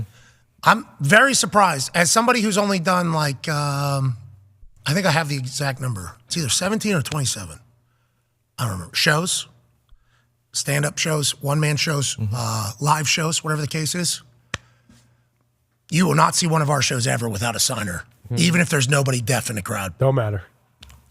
Them signing or talking, trying to keep up with whatever we're saying, is fucking top-notch entertainment. Top-notch entertainment. I don't know how other comedians haven't just like done that and seen that. You've seen rappers, I think, have them on the side, and they start seeing them like, damn, okay, really, really feeling it over there. For us, with our words, boy, you just drop a couple things in there, and all of a sudden you got, stuff that is fantastic and it adds to the show. We had a 75-year-old lady the first time we had to do it. And I was forced to have a signer because there was a deaf person coming to the show. So due to regulations or whatever it is, forced to pay sign language lady I forget the amount. She's making like $40 an hour or like $50 an hour. I forget what it is. It's like a pretty good rate. Pretty good. I meet lady beforehand. She asked me for script. Do you have script for this thing? I say, no, we don't have a script. I don't have a script. Yeah. Do you have any, I have kind of an idea which way we're going to head, but it's not until we get out there where we really find out where we're headed. She's like, all right, well, don't be scared of anything. I've watched all your videos. I've heard you speak. I can't wait to get out there and sign for you or whatever. I'm like, okay, because I'm thinking we're not maybe the right pairing. You know, I don't know if you're, she's like, no, and then her husband was like, she's awesome. She'll do it. And she did. She fucking murdered it out there. So watching them get their shine on the Super Bowl, I appreciate. Because it is a show, AJ. That's a full fucking show out there. Absolutely. I mean, I took sign language in college. A big part of it is your facial expressions. Like, that's a huge part of them communicating. And some of it is a very elementary signs. Can you still sign it? That I did not fully, you know. I bet you could do blowjob if you had to. You could figure out blowjob. Pretty simple. I don't. Yeah. I have no idea. We'd have to ask probably Dan. I don't know anything. Try. Dan Orlovsky bringing up 69. I think 69 is another one. Started laughing, talking about stand up 69 or something. Yeah, because somebody said like, "Oh, this guy's being a blowjob," and then as soon as it was said, I was like, "Oh, let's try this out." And the 75-year-old lady having to sign that, she did, and it is like, oh, that's a very elementary sign right there. I did not figure that out. We could have had a full conversation. Keep it simple. I've got some bad news. What? Oh no. Those are probably going to be all AI shortly. Humans will be out of a job, and the machines will be doing the sign language translation. Mute his mic. How? I saw Beyonce AI last night. That didn't even break the internet. Yeah, her performance in space didn't even break it. The AI looked just like her too. I did that Copilot commercial. I thought to myself, good name. Yeah, I am going to download that. I am. Yeah. Did you see the things they had them asking? Oh, yeah. They had like high school kids going, what is my trig homework's answer? And it was just like, boom, boom, boom, boom. Did you see that commercial last night? It was Microsoft, No, I think. missed that. I missed it. I would probably download that right away. Well, I did actually. I have not dove in yet. I do not know it, but I was like thinking to myself, so I can just ask like, hey, what should I talk? If I'm a sports show, what should I talk about today? And it just seemed, it wrote a paper for somebody in the commercial last night. A full-on thesis was written by this thing. My cousin is an English teacher, and she said the hardest part is now there's AI where you submit like 4 or 5 of your papers that you actually wrote. So then it learns how you write, and then it writes papers for you because the teachers can tell. The teachers can tell if you just say, "Hey, AI, write this paper for you." But if you submit like 4 or 5 of your own, and then it learns how you write, then you're good to go. Where's she an English teacher? Plum? Somewhere in Pittsburgh. No, not Plum. That is diabolical. Yeah, schools are so screwed. So fucked. That commercial is. That's all I saw the whole time. Was like, so school. What's the? Just like kind of. Daycare? I mean, is that kind of what it is? It's kind of us that might be screwed though, because those could be, who knows? What are they gonna say to microphones? Lawyers, doctors, beep boop, like true pilots. But those are the schools that will stay, right? Just because all the regular schools, if you will, now. Yeah, the pilots. We got to make sure that they're not AI in their way. No, we don't. Yep. Yeah, pilots, doctors. Knowing AI is a skill though, so this might be good for the kids. I mean, if they're they going can to teach AI how to properly use AI to write your papers for. Yeah, it's like us with calculators. Like, well, why do we got to learn how to do this? We have calculators. We can just do it right here. Agreed. Yeah, but the AIs talk to each Can other. a calculator fly a plane and then decide halfway through the flight, oh, it's best for these people to die and run you into a mountain? Zeke just asked the co-pilot, the Pat what should the Pat McAfee Show talk about? The Pat McAfee Show, hosted by the charismatic. All right. Yes. Hey, co-pilot. There you go. Hey. All right. That could have been anything. Man. Yeah. Douchey, asshole, obnoxious. There's so many of those things that I've read about me. This guy's got moxie, co-pilot said. Covers a wide range of sports and entertainment topics. Here are some areas they often delve into. Sports commentary. Hockey talk is number 2. Boom. Hell yeah. If you're a hockey enthusiast, you're in luck. The segment That's Hockey Talk, presented by the Pat McAfee Show 2.0, dives into. This sounds like Nick kind of cooked this one. Yeah, he did, didn't he? Guest interviews, current events, comedy and entertainment. Expect humor. Witty banter. Wow. Witty? Because we've always been told we're elementary level hack, obnoxious bros. Very much so. Yep. Co-pilot says witty banter. Witty banter. Okay. Can we try a different show to see what they say about someone else's show? Good idea. I don't think That's a great idea. I don't want to hear. I know, but I feel like we should. I don't want us alley-oop co-pilot to say anything about anybody else. No. I'm not saying anything like that. I'm saying like first take. Yeah, there's no way it's negative. AI is not negative towards the show. Well, Yeah, it won't be curtailed. Well, we'll see how long Copilot puts up with our shit before it turns on us. Yeah, true. Yeah, Let's just make heard sure we everything. check in on Copilot in about a month or so. Yeah, I mean, just listen to us break down what it produced there. So Hey, Copilot, that commercial also was one that I remember from last night. So Budweiser with the Clydesdales, the dog, and the booze. bingo. That seems like an easy, and it was. Yeah, get a good song on it. Dun Kings. Yep. Dun Kings was awesome. Jesus spent 14 mil. Yeah. We saw that. That whole one, I'm sitting there watching. I'm like, what is this? Okay, who's this for? What are we promoting? What is it? And I'm like, oh, this is. What church is that? What organization has that cash? Well, so there, we don't know. It's He Church of Gets Us. Jesus. It was a website, right? Yeah, HeGetsUs.com. And it might be that Colorado preacher trying to clean his money. Could be. Chance. You know what I mean? Could be. Because he said, yeah, they caught us with $3 million. That's all we had. Yeah. Buy these fucking Super Bowl ads as fast as possible. What are they going to do? Come after us for sharing the word of God? 14 million's a lot from Jesus. But we're happy for them. They're all over every stadium. Oh, yeah. All over. All over every stadium, too. We go to that Colts game. HeGetsUs.com is literally everywhere in there. So they've been doing this kind of all year. I think they've been commercials in a lot of these games. I'd like to see what their budget is. that's not the one that you check if you're going to heaven or hell or not. No, That's a no. different one? Was that a commercial last night? No, that was not. They do not have that budget. Pfizer. Pfizer had a commercial. Oh, yeah, stopping cancer. Yeah, stopping cancer with Bohemian Rhapsody. With kid cancer. Yeah, exactly. So that felt like quite a... With science.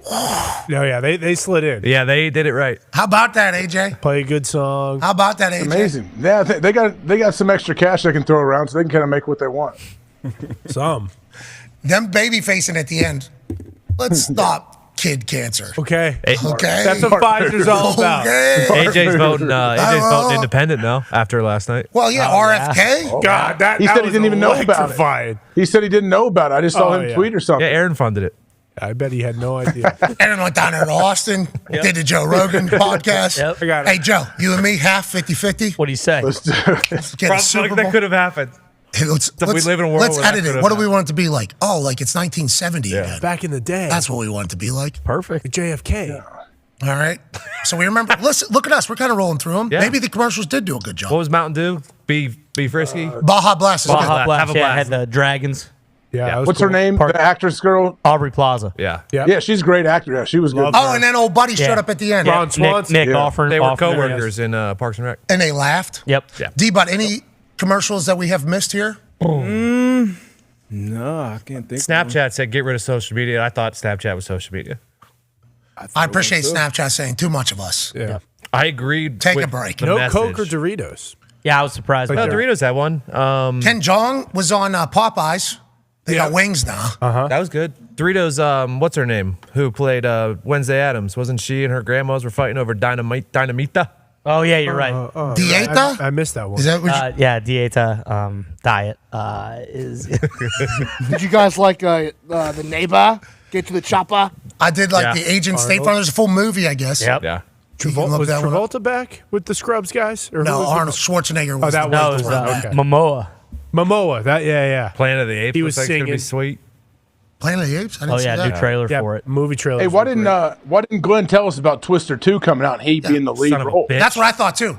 I'm like, at what point Yeah. when we were talking to you for what, an hour and a half? At least. He did. They were on strike. He weren't told they? us? He told us about Twister? He did. Are you sure? Yes, I am. Oh, I didn't On the sideline?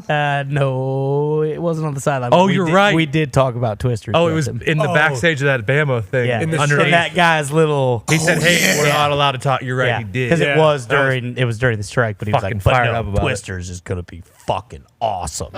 You're right. He did. I don't remember that. Him and a cowboy. So he gets a awesome. pass. But I am happy that we did definitely- find out. We did talk about it. My brain did not remember that while I was watching that trailer last Oh night. yeah, Me either. I'm like, fucking Hangman, I thought we were tight. You're bringing back something from our childhood? yeah. Our childhood, Twisters. He's going to be he's the only man for a job. Oh, Holy it'll be God. fantastic. I said, is this the thing you shot in Australia? And my wife was like, no, that was a rom-com where he allegedly started Right. Him Yep. and the lady. Oh, yeah. with, so he's got another movie coming. America's Sweetheart, Yes, Sydney Sweeney. that is already out. What's that one called? Anyone but you, I think. How is it? Good? Rave reviews? I haven't seen it yet. I'm going to buy it on Apple here soon. I heard it's great. And Sydney Sweeney and him are just the it couple outside of Travis and Kelsey, or Travis and Taylor, obviously. Well, what about Mai Tai and Kelly? Well, they've been around. They're married. They've been around. Did you see how cool Miles looked up there with his long drink hat? He looks so cool. Yeah, he's everywhere. I mean, Miles on top of the world. When's his next movie coming out? Well, it feels like everybody fucking lies to us. We don't know. Yeah, who knows? We're not actual journalists, I guess, because we don't find out anything for anybody. How about Schefter being like, I knew Grubb was headed to the. Well, why didn't you tell us? He said you didn't ask. It's like, what do we got to fucking say? Yeah, ask everything. Yeah, well, what's the deal, AJ? How come nobody just lets us do our journalism or helps us do our journalism? I mean, Shefty seems like he's trying to really throw a wrench in the whole system, but the Rex Ryan situation is still very confusing to me. Is Cooking Zimmer right hired now. yet or not? It's currently What's cooking. the latest? Well, it feels like Jerry Jones is potentially utilizing Rex Ryan to Zimmer, saying, do we really want to play this game? Is it a 2-year deal, 3-year deal, which is what happened with Cliff Kingsbury out at the Raiders, if you do recall, because he was the Raiders OC. No, he's the Commanders' offense coordinator. Well, why isn't he the Raiders OC? This thing was already reported. Well, he wanted a standard 3-year assistant coaching deal. The Raiders only wanted to give him a 2-year deal. So there's technicalities, I guess, that kind of pop up in the negotiation, especially whenever it comes to guaranteed money for these assistant coaches, which is at an all-time high around the NFL. So I don't know if Jerry tried to sneak something in and Zimmer was like, this ain't how it's been happening for 50 years. I've been in the NFL for 50 years. This isn't how it's going. And is he using Rex as a leverage point against Zimmer? Like, hey, did you hear what Rex just said on the Super Bowl kickoff show? He would only come for certain jobs. This is one of them because he could win a Super Bowl. And also, here's exactly what he would take. Is that what's happening? I don't know. It's cooking on the internet right now, though. Shefty, by the way, thank you for giving us that story. Right. Shefty. But it's cooking loudly right now. I would assume so because Zimmer wasn't up for any other DC jobs. McCarthy's only got 1 year left, so why would you give him a 3-year deal if McCarthy gets fired after this year? You hire a new head coach, and he decides to bring in a whole new staff. Then you're just paying Zimmer for an additional 2 years when, like if they give him a 1-year deal and they do good and so Zimmer doesn't want a 1-year deal, mate. We're guessing, right? If Zimmer's the guy they want, $1, $2, $3, $4 million shouldn't hold that up, I would imagine. Well, with Cliff and the Raiders, especially now with Jerry. Yeah, though. I guess I'm just thinking Jerry, and Jerry's thinking like, hey, we need to win this thing now. So if he feels like, I think he loves Rex that much, where he's like, he might be torn a little bit. Oh, is that right? Zimmer says, hey, is there any way we could change? Maybe I get a nameplate on like a parking spot. Oh, is that right? Oh, really? Oh, okay. That's all I need to hear. Rex, you need a fucking parking spot too? No, that's what I thought. I don't know what to do. Boys, hang on. Because it sounded like Schefter said Jerry was the one that texted Rex. Yes. Yeah. And 15 minutes before Schefter did that entire thing. So Jerry pretty hands-on here. Maybe he legitimately does not know what he wants to do. Sure. There's a chance. Could happen. Yeah. There's a chance that is currently taking I know he does have history, way back with Zimmer. But I do love how Rex is kind of handling it, though. Like, I'm not so sure Zimmer's got that. And then, I kind of playing it close to the vest, a little old school. I like that. Schefter says there's meetings. We say nobody's getting blindsided by any information. And then as soon as Schefter gets done complimenting Rex, he goes, I don't know if Schefter has a fucking clue. But I don't know, Shefty. See this? What is your source? This is JJ. You see JJ on my phone? You can guess what that stands for. It's not Justin James Watt with the new haircut. No. This is Jerry. He said Zimmer maybe hold up. Oh, maybe. It's Jerry and AI Jerry going back and forth. Could be. AI Jerry You think, I assume real Jerry does probably walk down when no one's there to AI Jerry. Can you ask co-pilot if Jerry Jones should hire Mike Zimmer or Rex Ryan as his defensive coordinator? Oh, yeah. This would be good. Come on, co-pilot. You fucking told me you could figure out trig. Yeah. So you can certainly figure out this whole thing. And to your point, Zimmer was DC, I think, 2000, 2006? Yes. For the Dallas Cowboys. Then he obviously goes to the Bengals and then Vikings, and he's done. And now he's back. Need Rex. Is I okay? Need Rex. It looked like it was okay from the videos that I seen, but I don't know. AJ, you play for Zim? I did not. He was he left Cincy, I don't know what year, but shortly before I got there. To go to Minnesota? Yeah, to be the head coach of Minnesota. Those guys loved him, though. All the dudes I played with on defense, they all played for him. And, yeah, they said he is a no-nonsense. Yeah, gets it done. Co-pilot has answered the question, should Jerry Jones hire Rex Ryan or Mike Zimmer? Jerry Jones, the owner and general manager of Dallas Cowboys, has made his decision regarding the team's quarter. He has chosen Mike Zimmer over Rex Ryan for the role. Whoa. We don't know that. But here are some articles about Jerry Jones hiring Rex Ryan or Mike Zimmer. Oh, Boom. so co-pilot doesn't know. Wait a second. Co-pilot It's not up to Whoa, date. whoa. Come on. Whoa.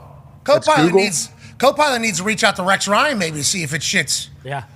straight or not. Perhaps even the Super Bowl. Pop up in his Gmail. While Rex Ryan was also considered as a candidate, the Cowboys ultimately opted for Zimmer. Fans are celebrating this decision, hoping it will lead the team to success, perhaps even Super Bowl.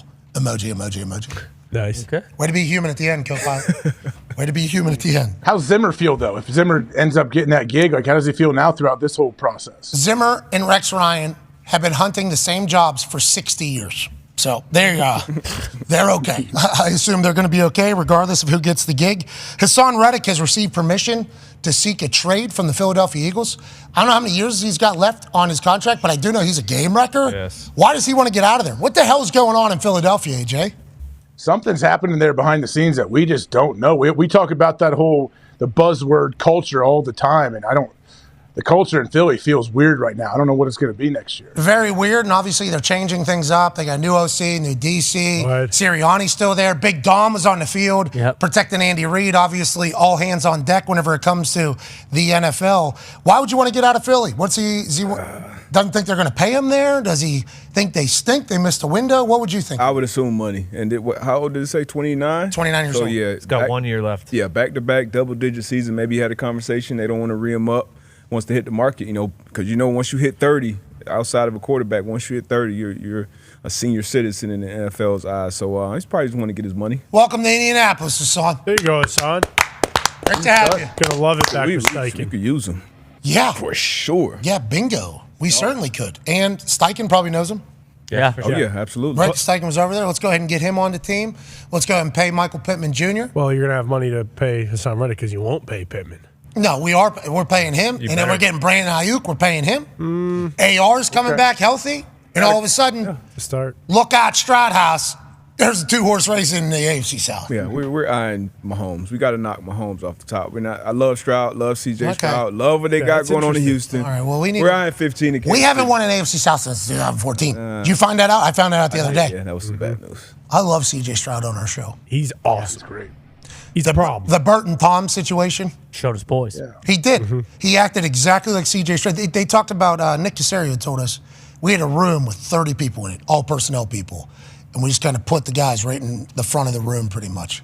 CJ Stroud was the only one that just acted the exact same. Did not change, was not nervous, was very comfortable and confident. 2 drunk whites crashed the stage. Yep. He had no clue who they were. Not a single thought of seeing them ever on the internet before, ever. And at one point he was like, man, C4, what are we even? Yeah. Him talking shit. What do you call him? Muscle hamster? Yeah. Look at this little muscle hamster. And then after push-ups. Dropped the joke. Then he said, hey, Pat, they said if this was 2 brothers that did this, you would call the police. I mean, he was like, CJ was like, he was awesome. Everything he does, I'm like, this guy's perfect. This guy is absolutely. His poise is always there, no matter what. Dude, he's right. He's on it. I fucking love him. But there's some Houston Texans fans I saw on the internet that have no idea about like CJ being on our show a lot and like, shit talking being a part of the whole thing.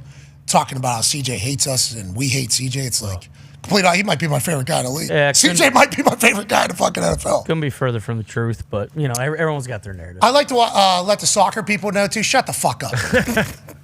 Okay. Are they getting loud about which squad? Well, it's not even the international soccer people. No. Because the international soccer people know that the game's coming home. Yeah. Sorry about It's ours. They've been saying it. It's our game.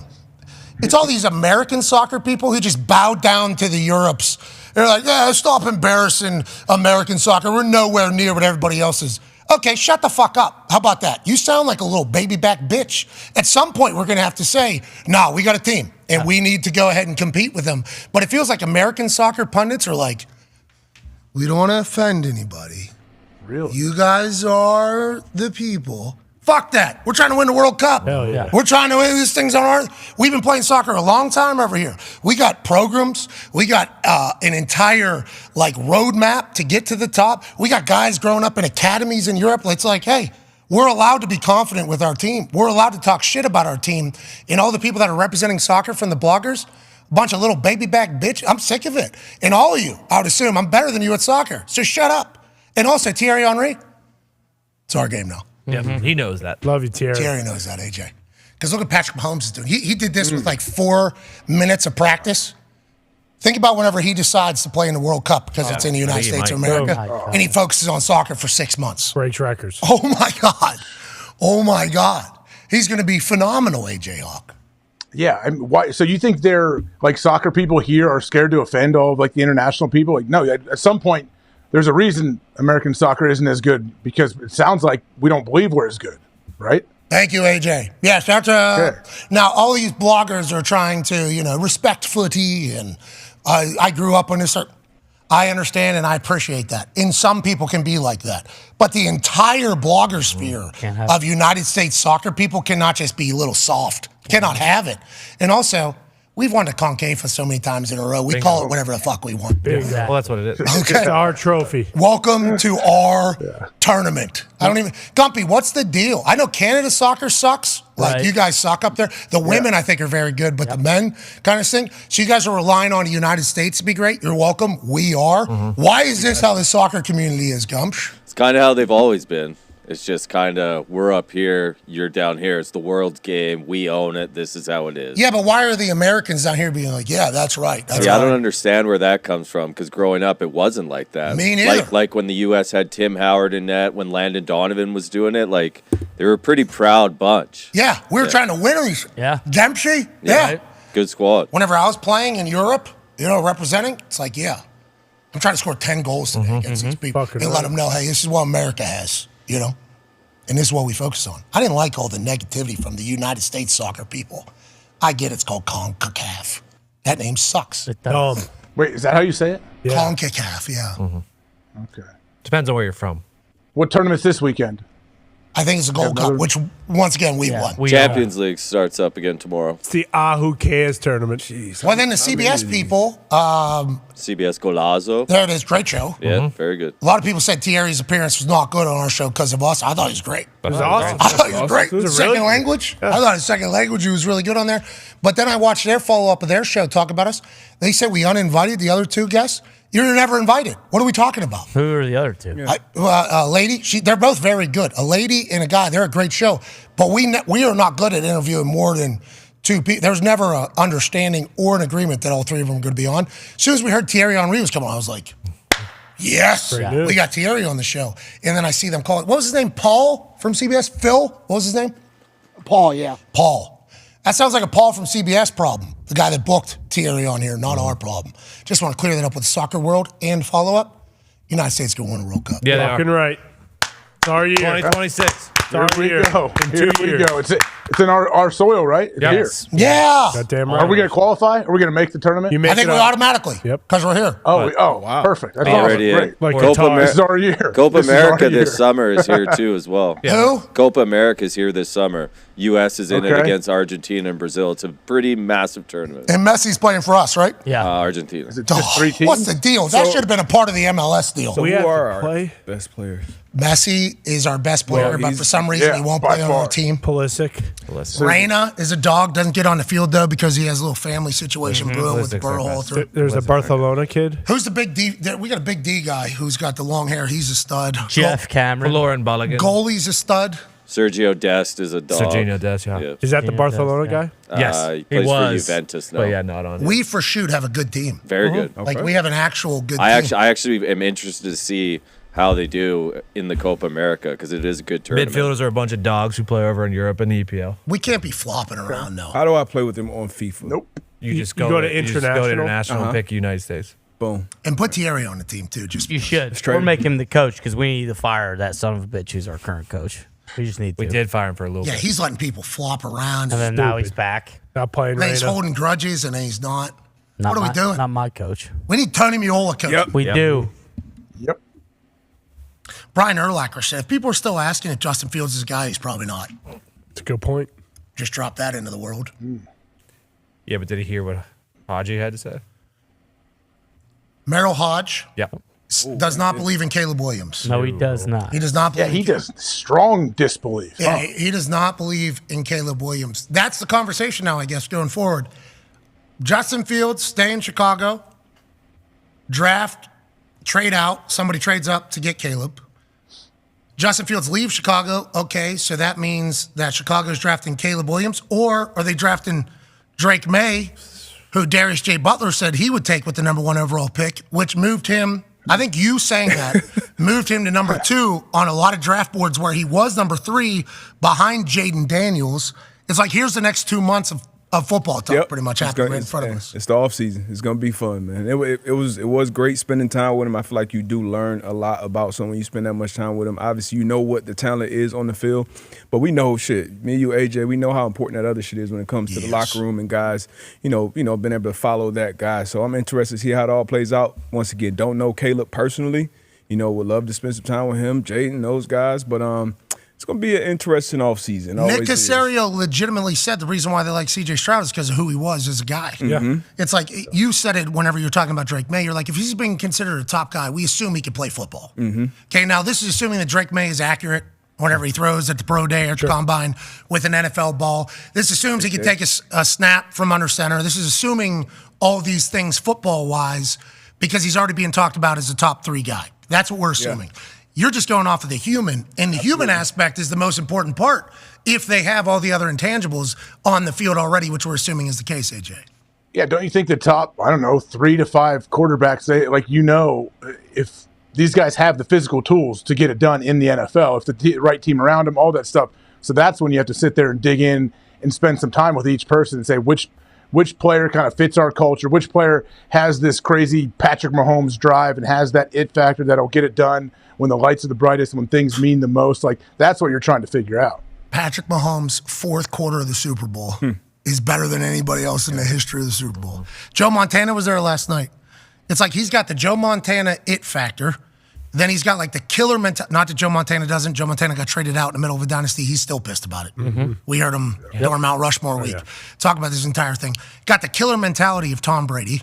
And he's got all the arm talent in the world like nobody else we've really seen at this entire level. He is the guy. But at the end of the day, everybody loves him. Teammates love him. Coaches love him. Front office likes him. Fans like him. It's like that's the human aspect that you're trying to figure out whether or not a guy has whenever you're risking investing the entire organization in that person, which is what you do whenever you draft a quarterback in the top 5 picks. Yeah, from an athletic family too. Pop's, a long-time pitcher. And just based off seeing his pops, I would assume, talk some shit, created a dog when it came to Patrick. Saw that with Drake, like his uncle, aged Pop, like just talking shit to him, peppering him. Know he got a bunch of older brothers and I think sisters who've been successful athletically too. But along with that foursome as well, Will Levis, who started 8 games last year. And I think he had a pretty good rookie year. I think he played much better than I expected him to, for sure. And talking with him, this is another aspect I never even thought about. I asked him how did he adjust to getting a play call in his ear as opposed to getting it, and having because he had a pro-style offense in college. And he said in college when he was getting the play call, all he could think about was remembering the play call and then telling it to the huddle and then getting out. So he didn't see the field until he got out of the huddle. But in the NFL, he said he saw the field more clear than ever because as he was getting that call in his ear, he was visualizing the play as opposed to just remembering the words. That's awesome. I was like, he's only going to get better, as too. a rookie in the NFL, this is the clearest you're seeing the field like ever in your life. Like that was crazy to hear. And the Titans obviously fired a head coach. They got a lot of transition happening. Is Will Levis the guy of the future? We assume he is. They're going to build around him, but maybe not. That's a fascinating foursome you're with there. Phil Mickelson, Drake May, Will Levis. Excited to continue to dabble into that. Go ahead, comment. Well, and then, with Drake and Caleb, there's that. And then Kirk Herbstreit comes on and says, hey, the guy that everyone is going to, fall in love with, who's going to fly up draft boards, is Jaden Daniels. Yep. So it's like all 3 of these guys at a certain point is going to be the number 1 overall pick. You know who people are falling out of love with? Who's that? The Waste Management. Yeah. What? Man. Oh, I could see that from the clips. People looked like they had a great time. Well, the weather. The weather had a lot to do with that, right? Yeah, anytime you get rain in the desert, there's certainly some things that are... And that never happens. Well,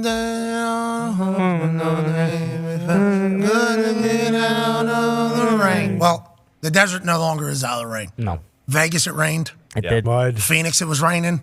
I don't know what's going on. Obviously, smart people figure it out. But that Waste Management, the only conversation about it all weekend was pretty much Kiz and Smiley crushed it on the commentary for 16th hole. Yep. Shout out to Kisner and Smiley Kaufman doing their thing on the mics.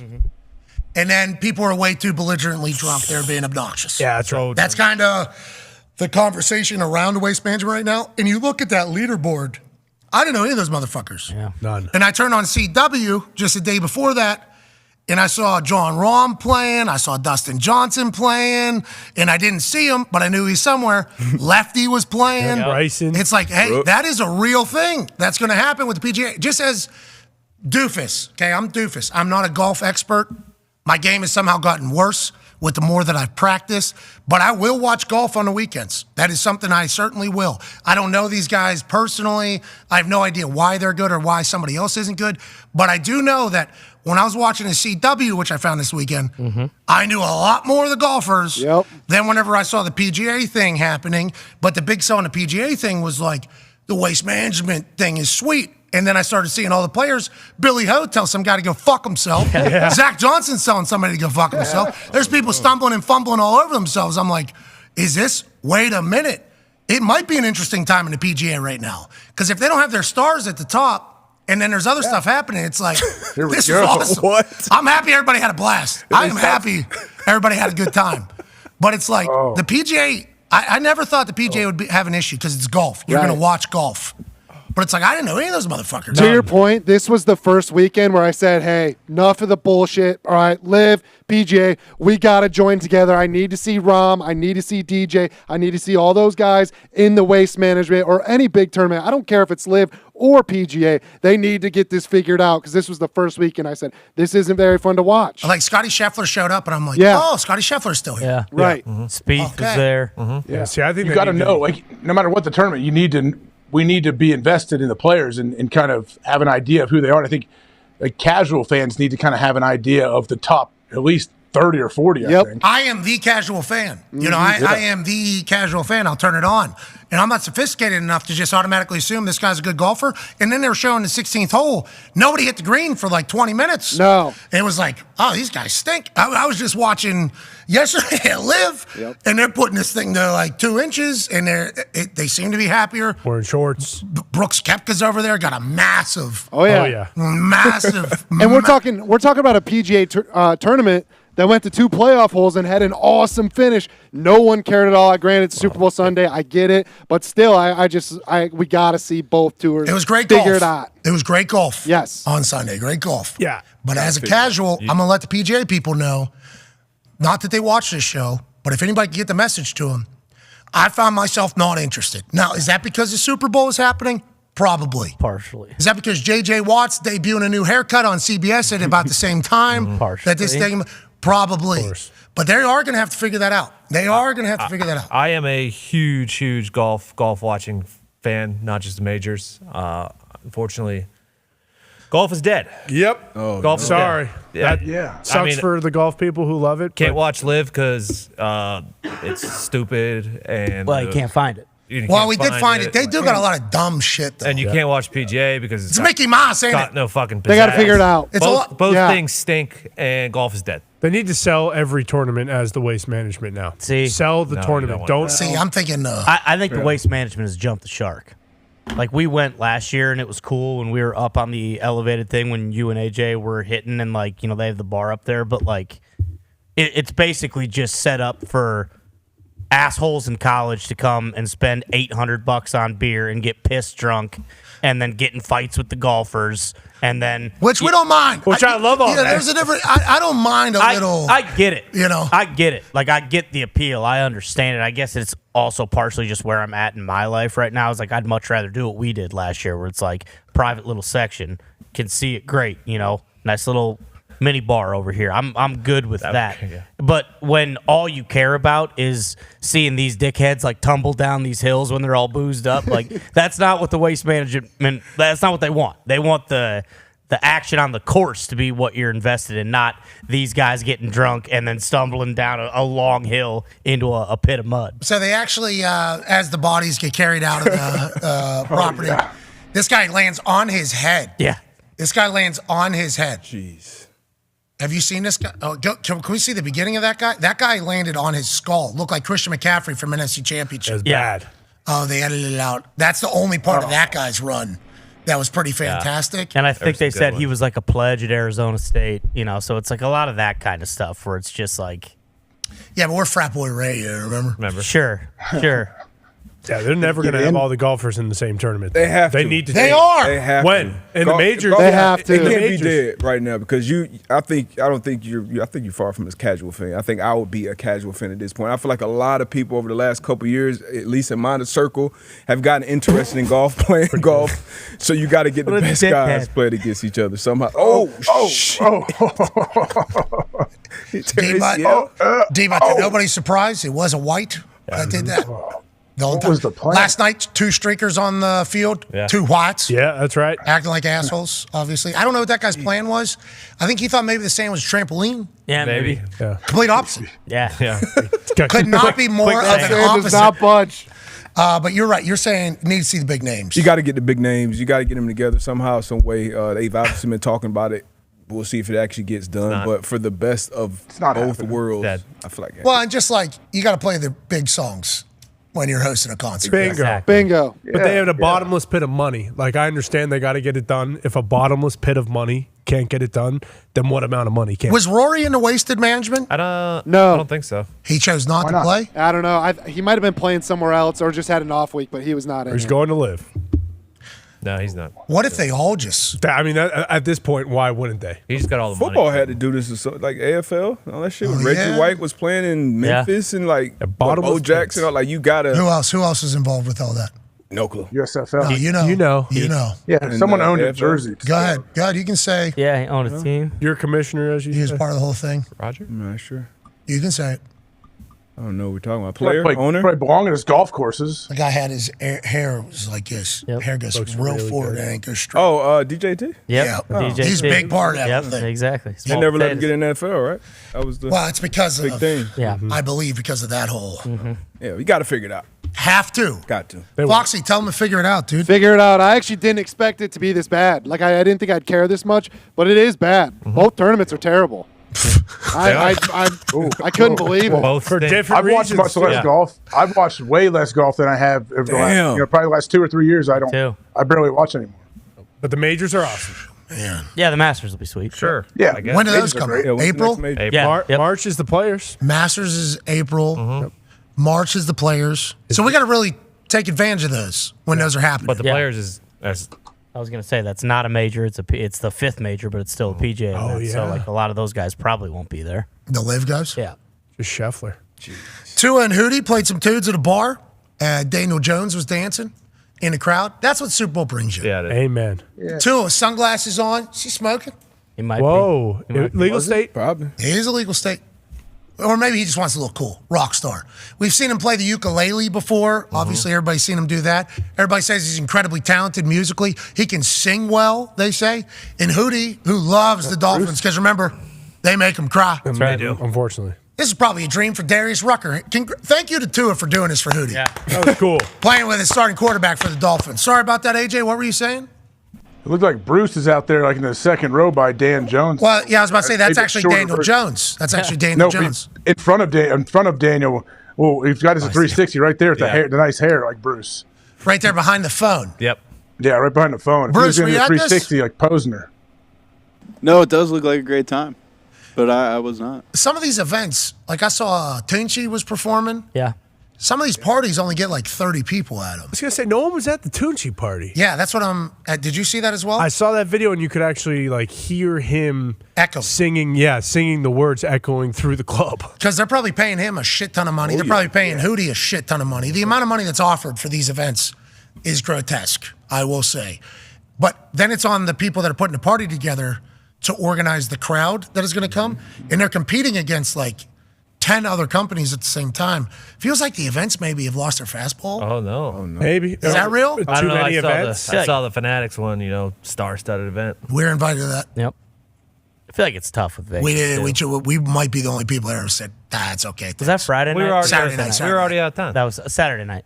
Saturday night. But I think people would change their planes, even though out of Vegas you can't. But we were, I guess, after our interview with Ruben on Friday, Thursday. The Rock.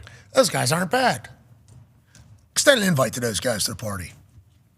We're going to be out of town, Mike. Thanks. Yeah. So sorry about it. Sorry. Got to be the only people that have said no to that. I saw the pictures of that thing. I'm like, we should have wanted that.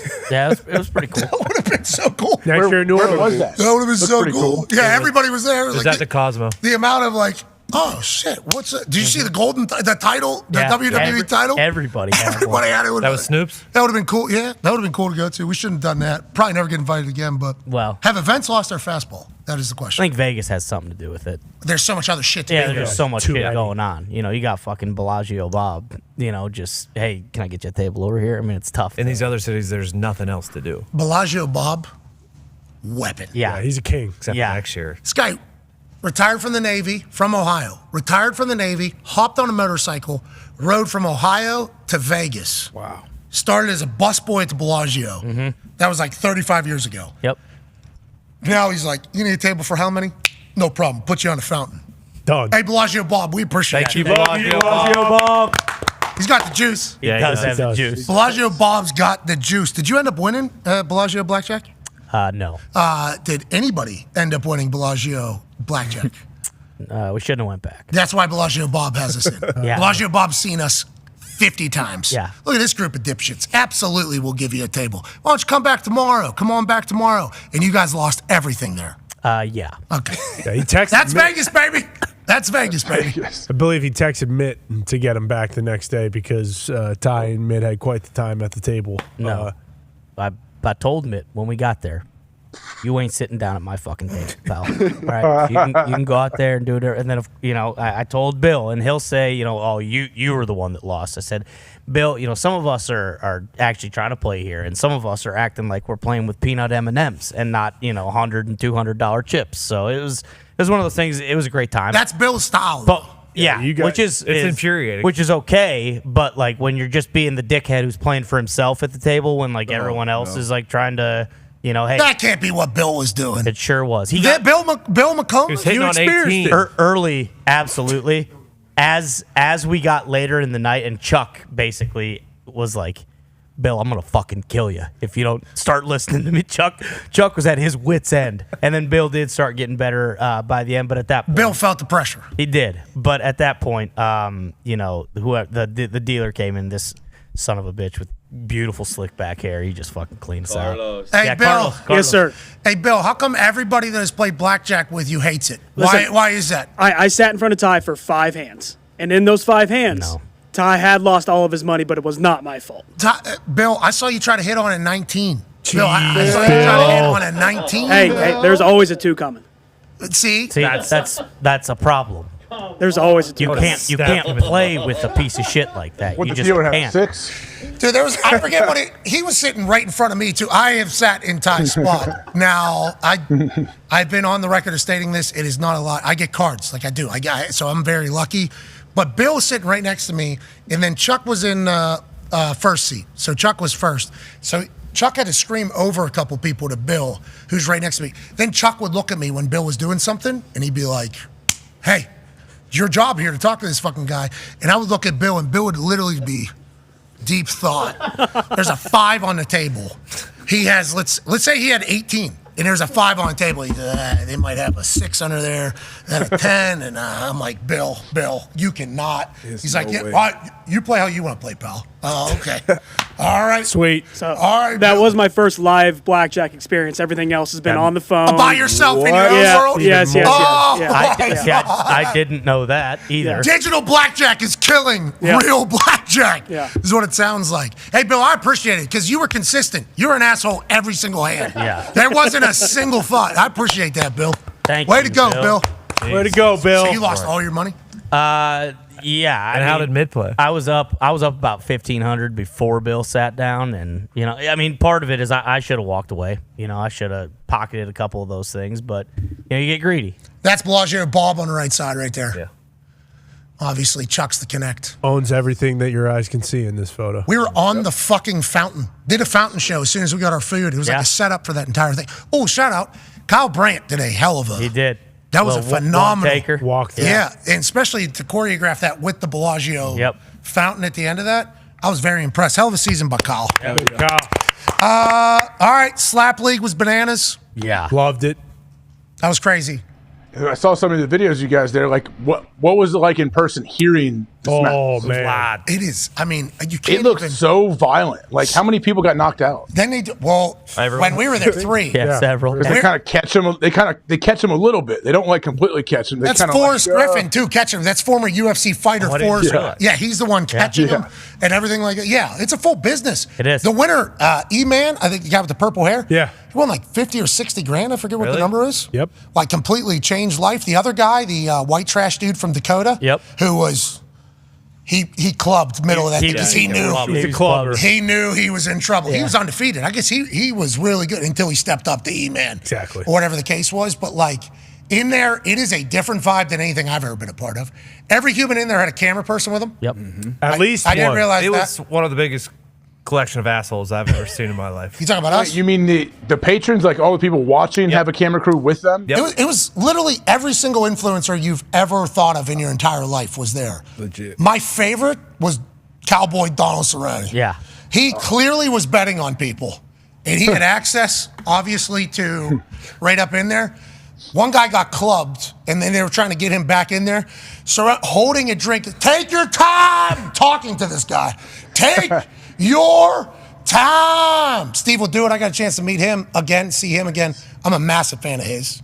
I feel like if I was a younger male during the social media thing, I would hope that I would be able to be who Steve is. I'm a big fan of his and the business that he's built. He hasn't been perfect, obviously, but getting a chance to see him and the Nelk Boys was cool. But yeah, every influencer on earth was in there. Yeah. Yep. Not just the Nelk Boys. Chuck Barkley was there as well. Charles Barkley, he said, I fucking hate you, McAfee. I was like, is that CNN Chuck back there? Big popping, and we walked by. I don't know. Chuck Liddell was What? there. Not A lot of people coming in and going, I think, throughout all. Yeah.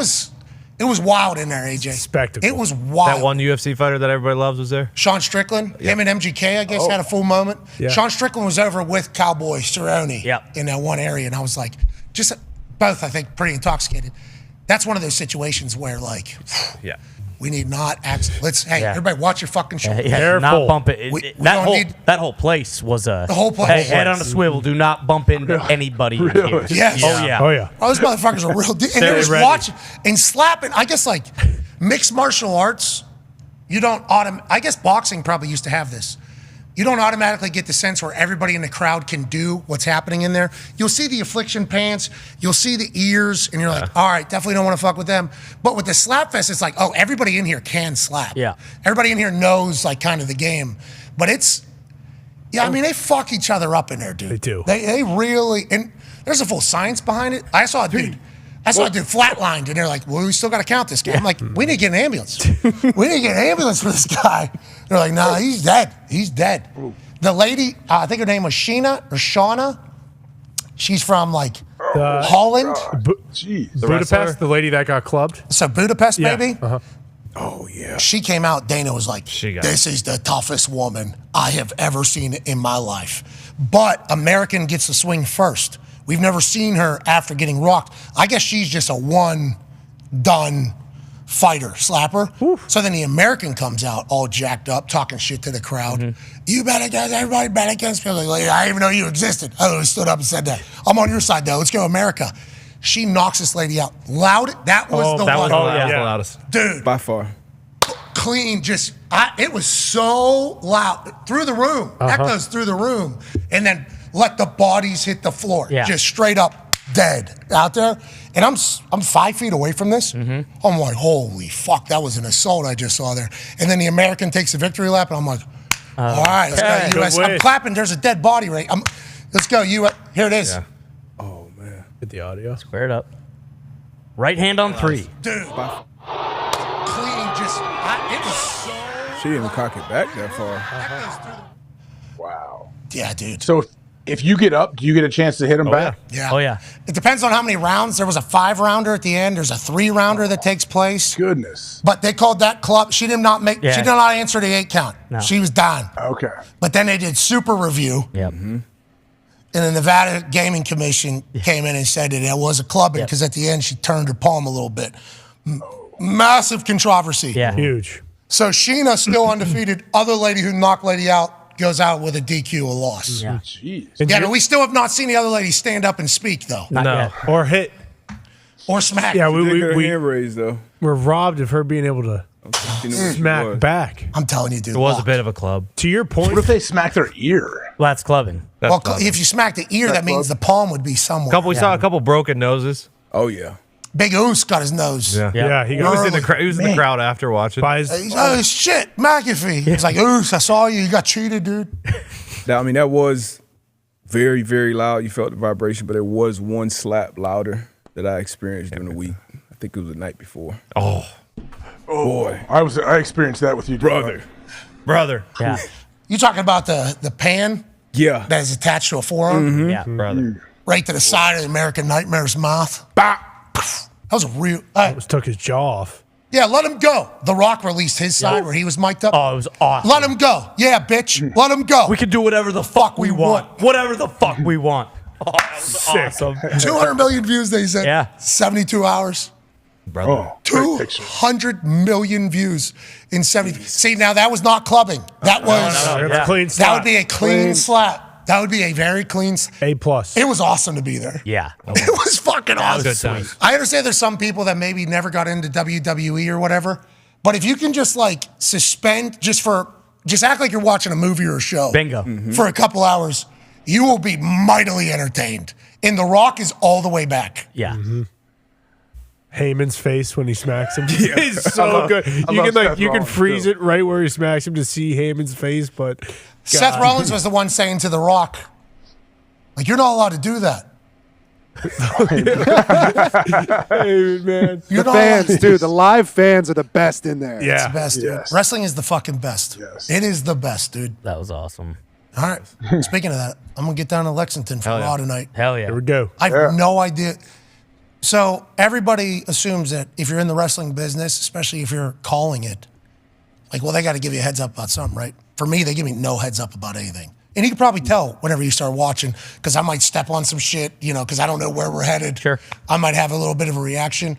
But they're just basically like, hey, big dumb dipshit who's been watching this since you were a kid, just react however the hell you want to react. Enjoy. You got it. You got it. Sounds good. That press conference was, oh my God. And then The Rock saying, I'll smack the fucking teeth out of his. I'm like, okay. Incredible. We are back, baby. Yeah. Wrestling is back. I can't wait. Road to WrestleMania 40 in Philadelphia, Pennsylvania. Should be a great one the next couple months. Yeah. Yes. I forgot we have that. Yeah. The draft. Combine. Combine to react. Combine. March Madness. AJ, Combine's in a couple weeks. We're missing it completely. We're in India. Saw that with Shifty, yeah. Well, it's good because we'll be able to overreact to everything on Monday. I'm going to go to it too. Right. Yeah, not go. gonna be in town. Go see I if you am. can run. I'll be here on Friday. Go out with Ian to the steakhouse. I'm not going to do that. I'm going to do stuff I want to. I think I get back Friday too. Maybe you want to go together. We'll go together. Boots on the ground. Yeah. I think I get back Monday. Friday too. You guys just want to go hang out? Yeah, you want Go to? hang out. We'll down go to the combine. I wonder if we'll just be able to just hang out on the sideline. Let's do it. That's NFL Network, right? They're the ones that run it. I don't know if we're gonna get there. I turned them down during this. I don't know. Check out that shirt. Can you get in your suite? Yeah. That'd be sweet. Yeah. Absolutely. I was never offered my. What the fuck? They're robbing me. Interesting. Huh. Happy Jim Mercy's okay. That's Yeah. Oh yeah. for Jim. Fuck it. Oh no. It's already got another one. You got one right Oh there. no. I thought that was down. I thought that was it. I thought that was Yeah, down. me too. That's why I said for Jim. Yeah. And then clank. Yeah. Got him. Yeah. Oh no. You got to make one right now. Yeah, Nick. Yeah, shoot the ball quick. This ball's. Look at this ball. It's flat. Get rid of one that. over there. There's one over going there. in. Get rid of it. You got it. It's for Jim. Oh no. That flat doesn't count. Yeah. Football doesn't Third count. time's the charm. Everyone Football. knows that. Everybody knows that. Boom. There it is. Yeah. For Okay, Jim. very good. Thank Obviously. God. Love you, There it Jim. is. Holy shit. Fly balls don't count. Well, that's what I heard, by the way, about Jim. Yeah. Close. Exactly. And then in the end, what? Bingo. All good. Yeah. Sinks it. Fuck. Hell yeah. Let's go Colts. Haven't heard that. All right, let's get out of here. We'll be back tomorrow with a great Tuesday. Got a stack lineup. Stacked. Then Wednesday, Stacked. Commissioner. Commish. Commish. Then NBA All-Stars this weekend here in Indianapolis. So I think Thursday, Friday, maybe we'll have a couple NBA guys stop by the Thunderdome. There we go. A lot of space and opportunity here for NBA people. Yeah. Yeah. If they want the smoke. In there. Oh yeah. Puka playing in the game? Oh, do we make that happen? We said it, so I doubt it. Sorry, I don't. But we said it on I the just show. got it. We said It's it an on the show. ESPN thing. We said it pretty loud. It's Puka Nacua. Yeah, he should play. I completely agree. He deserves to play. How about him saying, like, I get they say CJ's a good player, but I'm nice. What if he is? I bet he is. I mean, he said he would run routes with Cooper Kupp, strictly so. Then Cooper Kupp has to go play basketball with him after they run routes. Yeah, he said I wasn't going to run routes. I was just going to play hoops pretty much. Yeah. So he wondered why he's got so much wiggle in it. Oh, need him in a celebrity game. He wants to play in it. He does. People don't want to play in that game. He wants to play in it. Let's put him in there. Let's go. All right. Come on, ESPN. Put him in there. Talk to Adam on Wednesday. Yeah. FaceTime Foss. Let's FaceTime Foss. He asked if we should FaceTime Puka.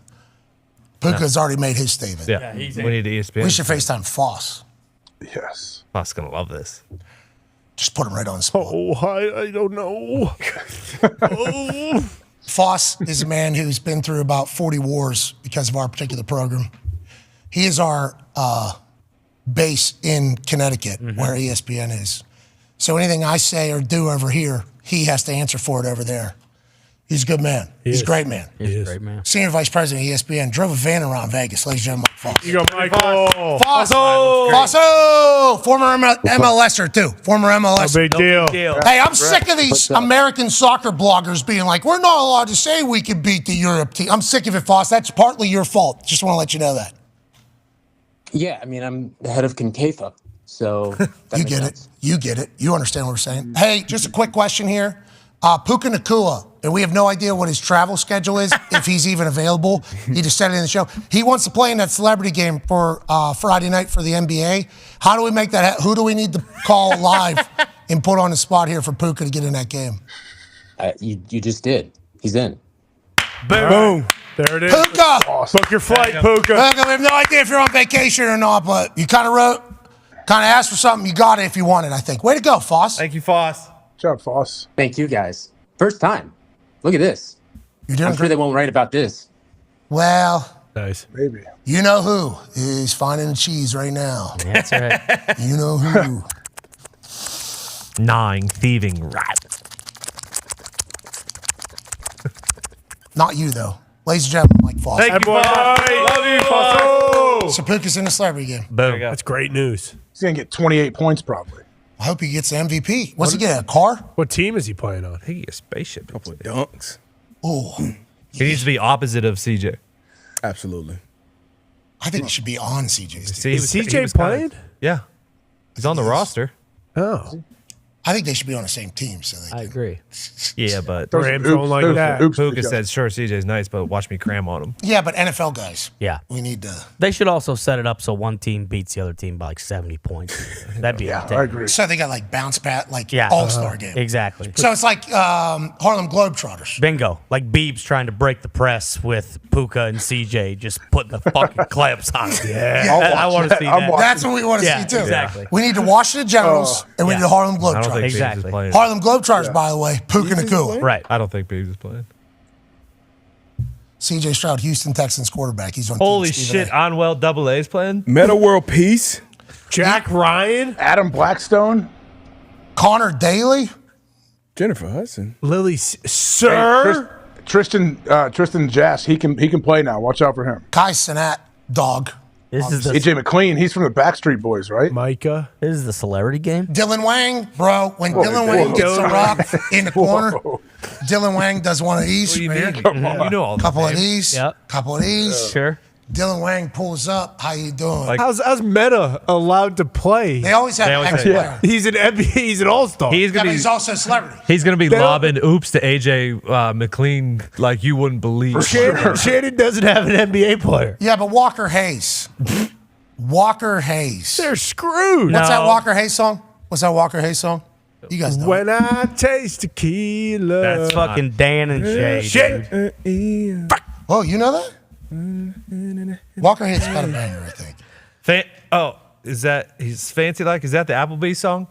None of fancy like That's the Applebee's song. Yeah, you're right. Ain't fancy like Applebee's. On a late night, eating potato skins. half off. Yeah. Is that him? Yep. Just looked it up. Let's get out of here. We did our best. We got Puka in there though. Yeah. Boom. You should try to FaceTime Puka. Let's try to FaceTime Puka. Let's let him know we're live, too. Let's tell him he's in the game if he wants to be. Did it. You're fucking in. Yeah. This is Puka Nakua's life now. I want to be in celebrity. You're in. Congrats. No, we should show him the roster. Yeah. Yeah, They he have to remove someone? Should pick his team. Yeah, they can't get rid of anybody. Well, just add him. They can. No, They'd be so happy if Puka. They would be so happy if Puka Nakua was. They need Puka to play. Let's just. Where's Kevin Hart? Doesn't Kevin Hart usually play in these things? Not anymore. He's done with it. 15 years ago. I've heard a lot of stuff about it. A lot of people doing interviews about him. Yeah. What do you mean? Oh. I don't know. There's a lot of talking going on by a lot of people about a lot of stuff. After the cat thing. Well said. That's real. Yeah. What happened with the cat? And on that note, let's get out of here. I had a three-legged cat watch the Super Bowl with me last night, Scootsy. Nice. She missed me, I think. I bet. Nice. That's the first time she's ever done that. Really? For real. I was just sitting here watching the Super Bowl, having a good old time, wondering if the Niners are just going to beat the shit out of the Chiefs. Is this how this is going to go? Three-legged cat comes climbing upside, sits on my lap. Very rarely. It has never done that. It was cute. Hell Nice. yeah. Sounds I felt nice. so cool. Shout out Scoots. Y'all make you feel good. Scootsy did make me feel good. Then she forced me into giving her a treat There we go.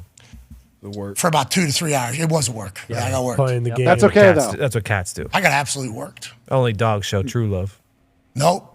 Valerie is now at the stage of life where she certainly likes you if you got something for her. Sure. But if you don't, she ain't got nothing for you. Yeah, but how many years of unconditional love did she give? You're right. Bingo. We don't know how old Scootsy is. Scootsy could be a 50-year-old cat. Could be. 3 legs. Maybe a leg falls off every 10 years. How's your family? Family good? They had to miss you. You were gone for a while. Yeah, man. Everyone's doing well. Yeah, of course. We had a good time watching the game. First half was, like I said, a bit cagey, but we loved the second half. It was a cagey affair. It was cagey. Did you make That's appetizers? football. All right, we're back tomorrow. I'm happy we made the universe ball Yeah, Yeah, that's huge. thank God. for Jim. Mercer. Yeah. Jim. That could have been tragic. Trained it. I'm so thankful that ball fell. Yeah. Yes. So we saved a life there. We got Puka Nakua in the celebrity game. Yep. Rex Ryan's still in it. Dallas Still in it, Cowboys. Definitely. Anything else today? Justin Fields to the Steelers. Fields. Feels, Ryan Grubb was in with McDonald no matter where he went. felt like that. Mm-hmm. Dan Orlovsky knows the 69ers. Yes. Yep. That's what you said. All right. I'll take it. Dan spent. You did. You said Dan knows. Remember? Yep, I did. Of course he knows. Dan's a dog. Is he? And When it comes to 69. we didn't like doing this, but we were pocket watching, and Jesus has got it. True. Jesus got all the money. Yeah. Jesus got more money than Anheuser-Busch Yeah. and Doritos. Combined. Believe it. Jesus got more money than Dahn Kings. Yeah. Yeah. Cash. But not Temu. That was what the fuck was that? I don't know, but I don't there get were it. 8,000 of those commercials. I heard who was behind it. I'm not going to bring it up here on this program, but How'd they get so many commercials? Because they got money. they got apparently they got a lot of residents. I think I know what Tony's getting. I think you do know. I do. I don't know what you're talking about. Me neither. You talking about What do Ice they do? Spice? He's right in it. What does Oh, baby. You mean you buy they like right. online Oh, retailer? baby. You don't want to know. Let's get out of here. Tones, I'm thankful that you didn't bring it up. What's he drawing up? Just his answer for what he thought it was. And Oh, cool. I don't know if now's the time. He's definitely not wrong. Really? I don't think so. Sounds like you just want him to be right. No, I think he is also, right. I also looked into it. Really? Yeah. Oh yeah. They got a lot of money. Yes, oh they do. yeah. Talking about bottomless pits. Is They this sell the- stuff real cheap. Is this the new? What are you talking about? What? Temu? Yeah, I know McCaffrey was shilling for it too. What is it? I hope They said hope he's not. spend your money like a billionaire or something like that was the whole basis of It's the like a commercial. bootleg Amazon. Yeah, people are buying like espresso makers for like $9.99. Oh, it's a Yeah. co-pilot's telling us it's a prominent Chinese e-commerce company. Oh no. Oh, yep. Simon says. Temu has an average rating of 4.6 out of 5 stars. Oh. I mean, those are real. Well, Yeah, definitely not. we a can't get into that whole bunch thing of bots over of there. what's real and what's not, because then you start questioning literally everything. Bingo. And it's Super Bowl Monday. Yeah. We don't need to be questioning don't. everything today. We No. We got months to do all that. Exactly. Fuck. Are you using Temu? No, of course not. kidding me? I just signed up for an Amazon credit card. Just lock me in. Take all my money. 5% back. Whoa! On all Amazon purchases. It is. So. I have it. It's huge. If you use Amazon a lot, you should absolutely get the Amazon credit If your card. wife uses it often. Bingo. 5% back. Think about how much you spend on Amazon a year. Yeah, all of a sudden you'll get something, you'll look in there and be like, holy shit, I have $8,000 in just money I can use. Hey, Sam, let's get on that. Yeah. Love you, Sam. You are talented. Samazon is what her Yeah. nickname is. Nice. Mhm. She's a talented shopper on there. We should be getting 5% back. Should be. That feels like a large number, 5%. It's a lot. Also, I believe it's not just Amazon. What do you mean? Like Whole Foods and stuff? No, You do it's get like, 5% back from Whole Foods. It's yeah. like wherever I use that motherfucker, I'm getting 5%. 2% back at restaurants and gas. Yeah, Yeah, it's I just got it yesterday, okay. so I know all the. Well, gas. Of course, I don't use gas because saving the world. Oh, yeah, true. Guess Thank what, you, get thank that. you, Pat. No, thank you, Darius, for acknowledging that. That's normally not the answer on this show. I'll let the kids Well, know over there. Yeah, not the kids in the mines, you're saying? Yeah, just whoever's they're surviving people. Is that, yes. That was a That's our guy in our mind. Yeah, exactly. We're out of here. We'll see you tomorrow. AJ, great work today. You did great. Good job, AJ. Good job, guys. Boys, great season. Great Good season. Has been a hell of a season. Yeah. We did good. Couple wars. Didn't get sued. Nope. No lawsuits. Close. We were close. We were. Yeah. Well, Very close. we were times. close, or guest was close. I assume we would have got lumped into that. Yeah. Don't you think? Maybe. What disclaimer? We shouldn't have been, but P.S. Don't sue us. Right there at the beginning. we got lumped into a Part of lot for that. Done that. Well, we're lucky to be here. Yeah. Thankful to be here. And we'll be back tomorrow. Be a friend, tell a friend something nice. It might change your life. We're in this thing together. Hey, team on me. Team on three. 1, 2, 3. Team. Goodbye.